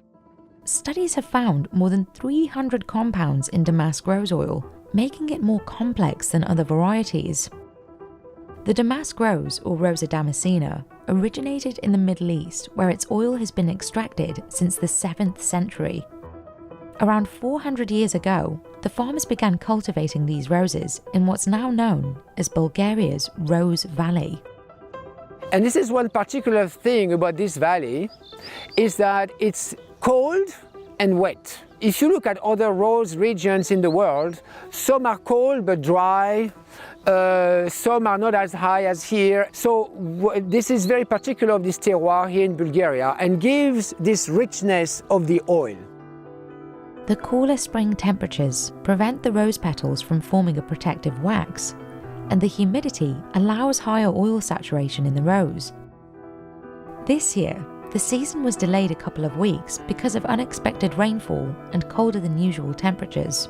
Ironically, humidity and cool temperatures are two of the factors that make Bulgarian roses stand out from others. Then there's the soil. Тук самата почва е бедна почва, камениста почва. Затова прави по-специфична и миризмата и аромата на розата по-хубава. Затова се казва, това е течното злато на България. Plus, the Damascenian rose has all these spicy and fruity notes. So they are very well preserved around here. And this is one reason why we like this Bulgarian rose. There is no sign of Bulgarian rose oil's global demand slowing down. The rose oil market is estimated to expand at a compound annual growth rate of 6.8% between 2019 and 2025. Organic rose oil, like that produced by Agroproduct, is the fastest growing segment. Второ, света върви, тенденцията е за производство на биологични продукти. Безвредно, няма химия, няма торове вътре и така нататък. И след това направих голяма дистилерия, която в момента работи изцяло 100% само биологични масла и води. But the scent is what will keep perfumers like Christophe coming back for more.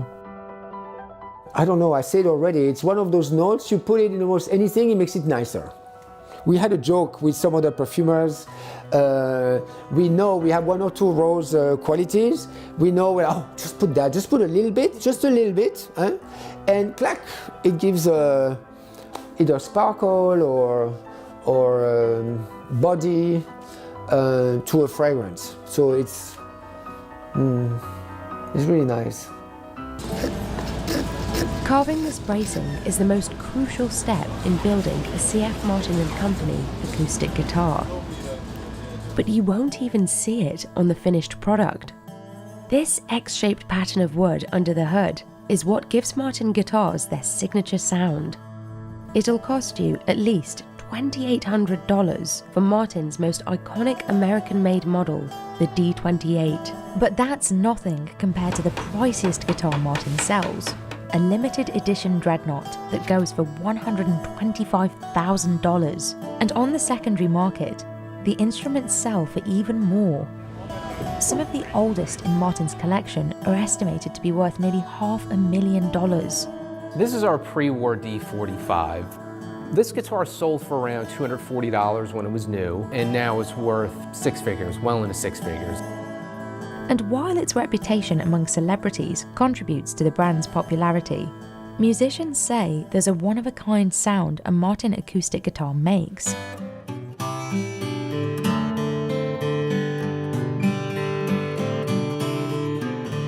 So what exactly makes these guitars sound different? And is that why they're so expensive?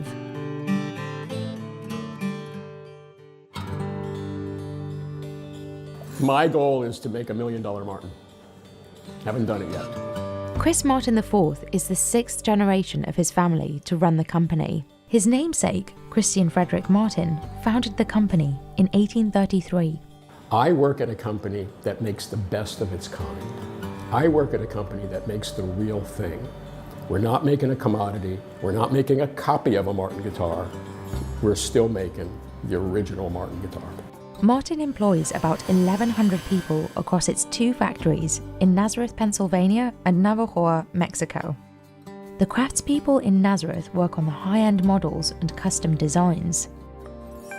It all starts with selecting the right wood. Guitars and other instruments use what are called tone woods. These have special properties that vibrate and transmit the ideal sound for musical instruments. Typically, spruce is used for the tops and bottoms, rosewood for the sides, and maple or mahogany for the neck. But Martin uses a wide variety of woods for its instruments. These tone woods are responsible for the clear, bell-like tone that musicians like Craig Thatcher say is a key difference in Martin's acoustic guitars. Every guitar has their own voice, particularly acoustic guitars. And there is a Martin tone, a Martin voice that you can distinguish when they're hearing it on the radio, hearing on records, hearing it being played on movie soundtracks. The Martin guitar really stands out, that tone. It's a full and rich, vibrant sound with deep and full basses, a really great mid-range, nice high end that cuts through. The tops and bottoms are not one piece, but actually a panel that has been carefully sliced in half and opened like a book, then glued together at the edges. This book matching helps create a perfectly symmetrical pattern. These pieces are then checked for quality in a process known as candling. Candling is a light that shines through the wood, and back in the old days they used to use a regular candle and do it like that, but now they upgraded it, thank God. Dee has been with Martin for 21 years, and she has spent the last 9 working in the candling department looking for any imperfections before they progress any further down the assembly line. What we do is we grade the wood, it goes from 2 to 8, and then what we do is we candle to look for any sap pockets or pitch pockets or knots or anything like that. Like Dee, many of the workers in Martin's factory have been with the company for a long time. Rodney Tashner, who currently runs the laser cutter, has been working the line for 33 years. We are running a 400-watt laser machine here, cut out all the tops, sides, backs, most of all, pretty much all flat stock that's run on here. The next step is the most crucial to Martin's signature sound, the bracing. Bracing refers to a hidden pattern of wood glued under the top of the guitar for structural support. All acoustic guitars require bracing, but designing effective bracing is complicated. Because the guitar's top is the most important factor of its sound, it's crucial to not burden it with too much wood. One of the things when you're looking at an acoustic guitar, you want it to be structurally sound, but you also want it to sound good. Because if we brace this too heavy, the top's not going to vibrate freely, and if we don't brace the top strong enough, it could just implode on itself. In the 1840s, Christian Frederick Martin invented this X pattern, which provides plenty of structural integrity without sacrificing tone. The design was so successful that almost all steel string acoustic guitars made today use the pattern. And what's that old saying? If imitation is the sincerest form of flattery, we are very flattered because we are very imitated. A craftsperson will glue the pieces onto the surface with fish glue and use this machine to hold everything in place while it dries. These thin pieces of wood are positioned and then carved into the right shape based on each guitar model. After I take the guitar, I'll shape down all the braces to a certain size and sand them down and round them out. Every model has its own particular needs. They're all very different, and we do have to memorize quite a bit of them. There's about like 50 different patterns that I have to memorize. I started back in September, and it took me about 5 months before I could really start doing these myself. There is a lot of training that goes into it. The sides of the guitar are separate pieces of rosewood, which are steam pressed into this curved shape and glued together to form the rim. A perforated ribbon of Spanish cedar is attached around the edges for additional support using clothespins. The ribbon adds surface area that will assist with attaching the top and bottom. As much as we do on the outside, we try to clean up all the glue inside and make sure all of the ribbons where it should be, and braces are fit nice and snug in their pockets. Aluminium casting is used to attach the top and bottom to the rim and hold everything together while it dries. Next, either this machine or a craftsperson cuts a channel around the edge of the guitar, a process called freezing, to make space for the binding strip. The body is sanded and sprayed with fillers, sealers, toners, and stains to protect the wood. And it's left to hang dry in a curing room at a high temperature until the finishing has hardened. Though many steps of the process are still done by hand, Martin has started to incorporate robotics into its assembly line, some of which were built and designed in-house in its machining department. This giant robotic arm, for example, suctions onto the wood and is programmed to buff each body at very specific pressures. The necks of the guitars go through their own parallel production process. First, they're cut separately into identical base pieces. Then, they're sanded down into shape by hand. Each model requires a different neck shape, so craftspeople use these metal gauges to keep all the shapes consistent.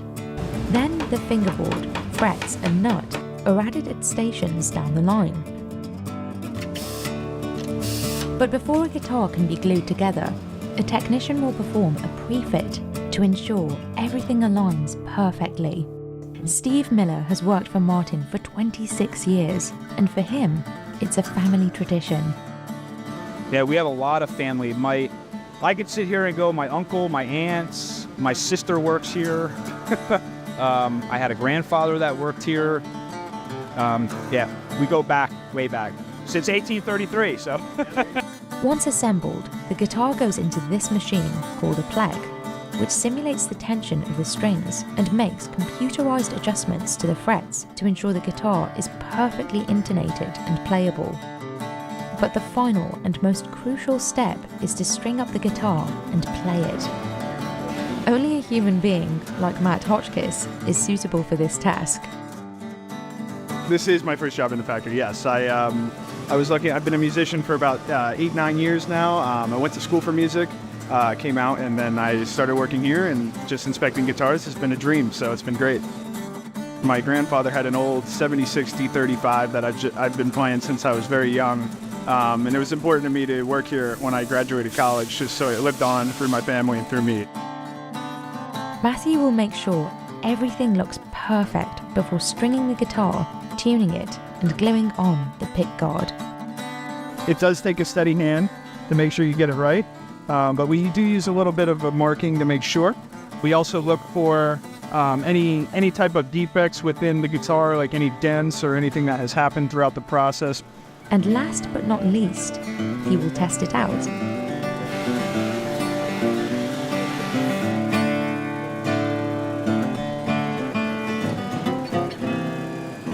And place it in the case for the customer.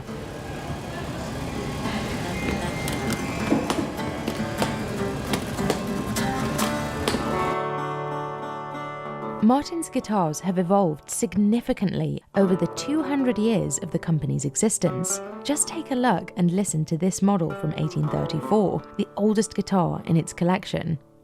You can see it's very different from what we build now. There's a heavy violin influence. It has maple back and sides, that figure-8 body shape.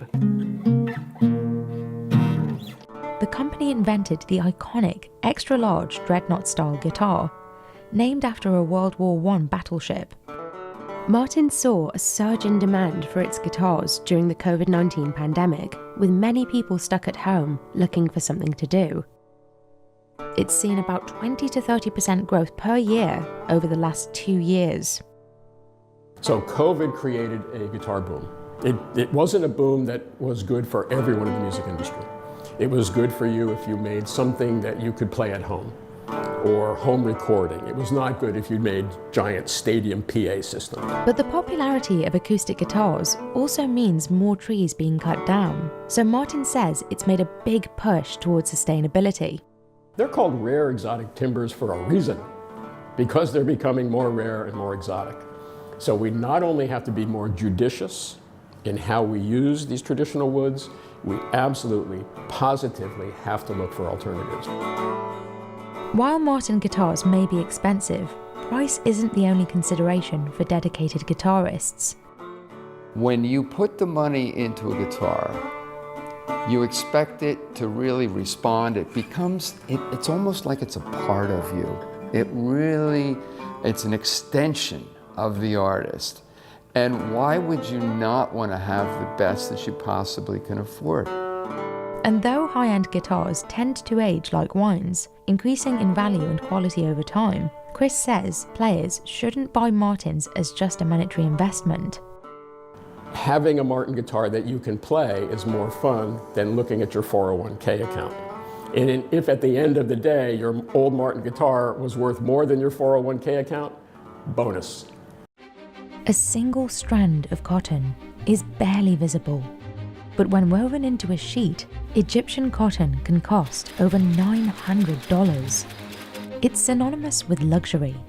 But what you're buying might not be Egyptian cotton at all. The Cotton Egypt Association estimated that 90% of products labelled Egyptian cotton in 2016 were inauthentic. And 8 years later, the problem hasn't gone away. So what is real Egyptian cotton? And why is it so expensive?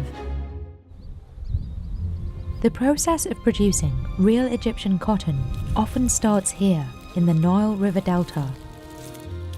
Though cotton is grown throughout Egypt, the highest quality cotton comes from these fertile plains. These puffs, called bolls, are technically a fruit because they have seeds.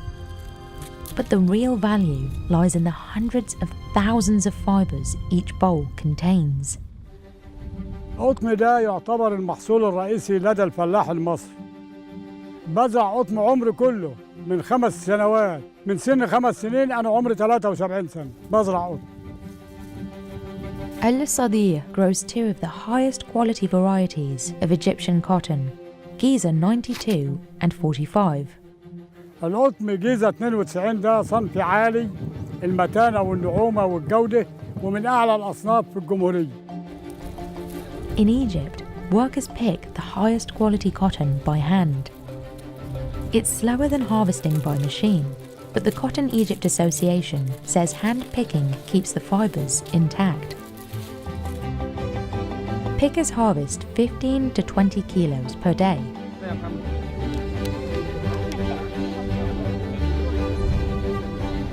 But what makes this cotton unique can barely be seen with the naked eye. It's what's known as extra-long staple cotton. Most of the world's cotton comes from the plant Gossypium hirsutum, also known as upland cotton. It's so cheap and abundant that it even makes up 75% of paper money in the US. But extra-long staple cotton, or ELS, is a unique species called Gossypium barbadense, which accounts for only an estimated 2.5 to 4% of global production. Compared to upland, the fibers, called staples, are longer and stronger. When spun together, ELS produces softer, more durable thread and finer fabrics. But unprocessed Egyptian ELS can cost 2 to 3 times more than upland cotton. Despite that, you can find Egyptian cotton on countless labels. But experts say the numbers don't add up. Egypt produces less than 1% of the world's cotton, so there isn't enough Egyptian cotton grown to actually make all the products that claim to use it. In 2016, Target and Walmart pulled Egyptian cotton sheets after concluding their supplier, Wellspun, had sold them fake ones.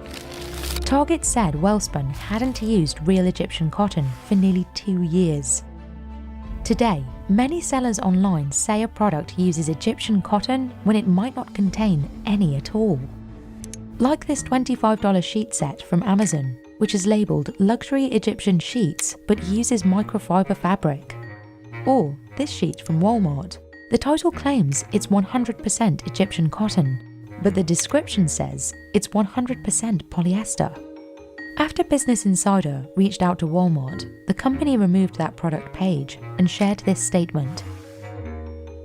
Walmart's online marketplace does allow customers to report products, but that puts the responsibility onto the consumer to educate themselves on how to spot fakes. Manufacturers that work with the real thing carefully trace their cotton throughout the complex supply chain. And picking all of this cotton is just the start of turning a seed into a finished product. Workers gin the cotton to separate the seeds from the fibres and remove any debris. Then, they pack it together in bales that weigh almost 500 pounds. One bale can produce over 200 pairs of jeans. But when workers pull cotton free from a bale, it's a mess. At this factory, a series of machines clean, card and align each fluffy fibre. The cotton is then coiled into a thick strand called a sliver. A series of rovers stretch the sliver thinner and thinner before winding it together.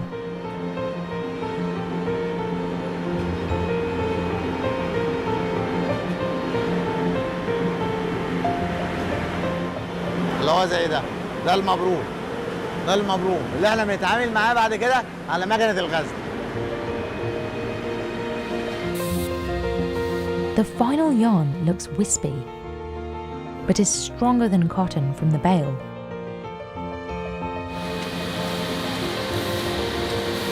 دي آخر مرحلة في مراحل اللي هي الغزل. يجي الماسورة اللي هي بتاعت الغزل زي ما حضرتك شايفها اللي هي زي دي كده. بندورها بحيث تطلع في الآخر كونة على حسب نمرة العميل اللي عايزها وكده. وآخر مرحلة ديت. While the harvesting is done by hand, most of the spinning and weaving is done mechanically. Giant looms rapidly weave thousands of strands into a wide variety of fabrics. Workers carefully observe each step and reach in to repair any breaks.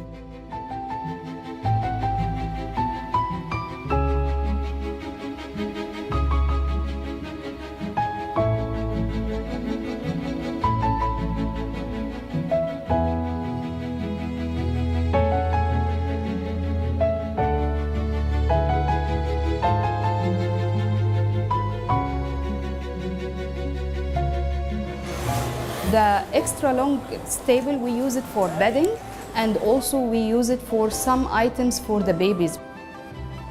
Merchandisers like Vivian Nabil work with clients to turn fabric into finished products. Vivian uses different varieties of Egyptian cotton depending on the product. The difference in the fiber length and the color of the cotton itself. 95, it's more creamy than Giza 92, which is more whiter. Giza 92 and 86 have a longer staple length than Giza 95. They're also generally more expensive. Vivian sends many of the bedding products produced here to companies in Europe. She says her most expensive sheets cost between $600 and $800. Even from less expensive retailers, Egyptian cotton sheets regularly cost over $200. But the reputation and high prices have attracted countless imitations. The Cotton Egypt Association runs an accreditation process that allows approved companies to use its logo. But the system isn't perfect. Wellspun, the company pulled from the shelves in 2016, also used the logo. Today, parts of the cotton industry use DNA testing to improve traceability. But experts say testing isn't widespread enough. Paper trails are still used to track cotton throughout the increasingly complex supply chain. Knockoffs have the potential to harm Egypt's cotton industry, as does competition from ELS cotton grown elsewhere, such as Pima cotton from the United States. But Khalid Al-Maghodi, the general manager for Naturetex, says his concerns lie elsewhere. The big challenge is two things. First, climate change may badly affect our ability to farm the cotton. Second, the availability of the water. Cotton needs more water, so if it's not available anymore, it will make a limitation for our capability to farm more cotton and produce more cotton. That concern is shared by farmers like Al Sadir. بظل تغيير المناخ والاحتباس الحراري وإذابة الجليد بدأنا الفلاح عنده صحوة بيعرف إمتى يزرع وإمتى ما يزرعش، فبدأنا نزرع اتأخرنا شهر وشوية. المدة اللي بيستهلكها القطن كان بيستهلك زمان 8 شهور، الوقت بيستهلك أقصى حاجة 6 شهور. This could make Egyptian cotton and cotton grown around the world more expensive in the future. So, if you want to buy Egyptian cotton, what steps can you take? First, look at the price. If a set of sheets claims to be 100% Egyptian cotton, but only costs $25, it's likely not the real deal. Additionally, look for the Cotton Egypt Association logo and trademark, and read product descriptions carefully to find out if a product really contains ELS or just Egyptian quality cotton. These workers are looking for any defects in the fabric of this hot air balloon, because once it's in the air, a tear could be catastrophic. That's why they put the fabric through this stress test. But it's not just the balloon that needs thorough quality control. A leak in the burner or a fault in the basket assembly can be just as dangerous. Like a puzzle, these pieces must be aligned perfectly. Once complete, this hot air balloon will sell for as much as €150,000. So how does over 1,000 kilograms of fabric and wood float through the sky? And why are these balloons so expensive? Ever since the first manned hot air balloon flight in 1783, people have been captivated by the experience it offers. Today's manufacturers, like Ultramagic Balloons in Catalonia, Spain, preserve this simplicity while modernising it. It all starts with the envelope. Hot air balloons are aircraft, so manufacturers must carefully follow regulations set by governmental aviation agencies, down to the fabric the balloon is made of. Ultramagic uses specialised balloon-grade polyester and nylon fabrics coated in silicone for their heat-resistant, antifungal and durable properties. Workers like Monica Murato inspect the fabric and subject it to stress tests, ensuring that it's tear-resistant and durable. En principio se revisa toda la tela y cuando se empieza se mira con esta banda de la luz si hay algún desperfecto en el tejido y si todo está bien se empieza a cortar y a lo largo si sale alguna tara, algo que vemos en el tejido, se corta y se separa y se continúa con el proceso, pero siempre mirando que esté todo en perfectas condiciones. Workers cut elongated strips of fabric called gauze, which will be sewn into the final round balloon envelope. Standard gauze are cut by hand, whereas the most complex shapes and design elements are done with a laser cutting machine. Just cutting the envelope pieces can take a week. El patrón partido es más difícil porque es, imaginaros que estáis haciendo un puzzle, pero aquí se cose con un embudo. Por eso es más difícil. Consuelo has been working as a seamstress at Ultramagic for 37 years. She's one of 20. She sews the gauze together over pieces of load tape. These are durable, seatbelt-like strips that help carry the weight of the hot air balloon and prevent strain on the fabric. Consuelo's experience sewing the balloons makes her invaluable. Adriana Yador, an engineer at Ultramagic and one of the daughters of the founder, says sewing is the skill that has the biggest effect on quality. The most difficult part in the process is sewing the envelope, and it's basically because the fabric is very difficult to work with, and it takes 2 years for a seamstress to build a complete hot air balloon by herself. The envelope alone accounts for 50% of the cost, and the larger the balloon, the more fabric required, so the more expensive it is. Envelopes for the smallest 3-person balloons can take 2 weeks to make, with the final balloon cost at €30,000. But Ultramagic's largest balloon envelopes require up to 2 months of work. They can hold 29 people and cost €150,000. Custom design requests will bump the price up higher. While Consuelo constructs the envelope, engineers work on another essential component, the burner system. Smaller balloons require 2 burners, while larger ones need 4. Ultramagic subcontracts its burner designs, but assembles the parts in-house. Most hot air balloons use liquid propane, which travels through superheated coils that vaporize it. A pilot light ignites the gas and the flame heats the air inside the balloon. This hot air is lighter than the colder air outside the balloon, lifting it. Engineers carefully wrap the coils in a spiral and connect it to the fuel tank. Luego cada pieza va como un puzzle, ¿no? Vas montando, pero ya con los planos que tenemos vamos montando. Esto sería parte del serpentín, que es una vez montado todo el mecanismo, es lo último que ponemos, y después procedemos a poner las mangueras, que serían de este tipo, para hacer la prueba del gas. They test for gas leaks by spraying soapy water, lighting the burner, and inspecting for any bubbles. They also check for any debris that may hinder the burner's functionality. Just as with the envelope, any defects here could risk the burner failing and the balloon falling from the sky.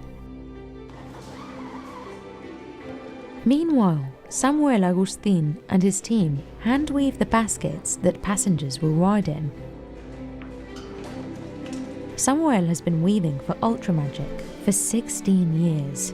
He says building a basket requires careful teamwork.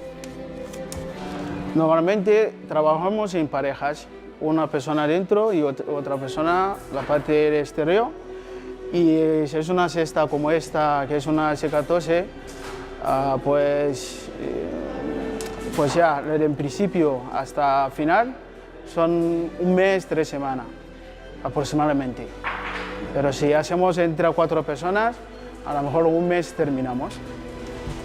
Ultramagic constructs its baskets out of rattan. It's not an aesthetic choice, but a practical one. Rattan is not only flexible and durable, it absorbs any shock from a bumpy landing, protecting the passengers inside. cables sí que son mucho más importantes. Cualquier fallo no se puede volar. These cables are woven into the wicker basket and are eventually connected to the envelope, helping to support the weight of the basket. According to Ultramagic, the rattan materials, as well as the time it takes to construct the baskets properly, account for 30% of a balloon's cost. When the sewing, engineering and weaving departments have finally completed their work, the puzzle pieces of the hot air balloon are ready to be put together. The basket is connected to a metal frame that also supports the burner system. Steel cables are connected to the envelope through carabiners, joining all the elements of the hot air balloon. Then it's time to inspect the balloon. A team inflates the 7.3-metre envelope to check for leaks. They inspect every inch of rope, cable and fabric for any defects that may have been missed in production. If everything's up to par, the basket is flipped upright, the burners are lit, and the balloon is ready to fly.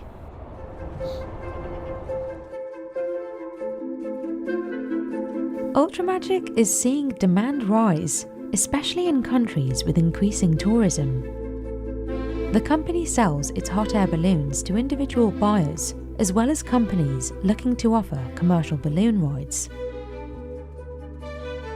It's a team of almost 70, making about 100 hot air balloons a year.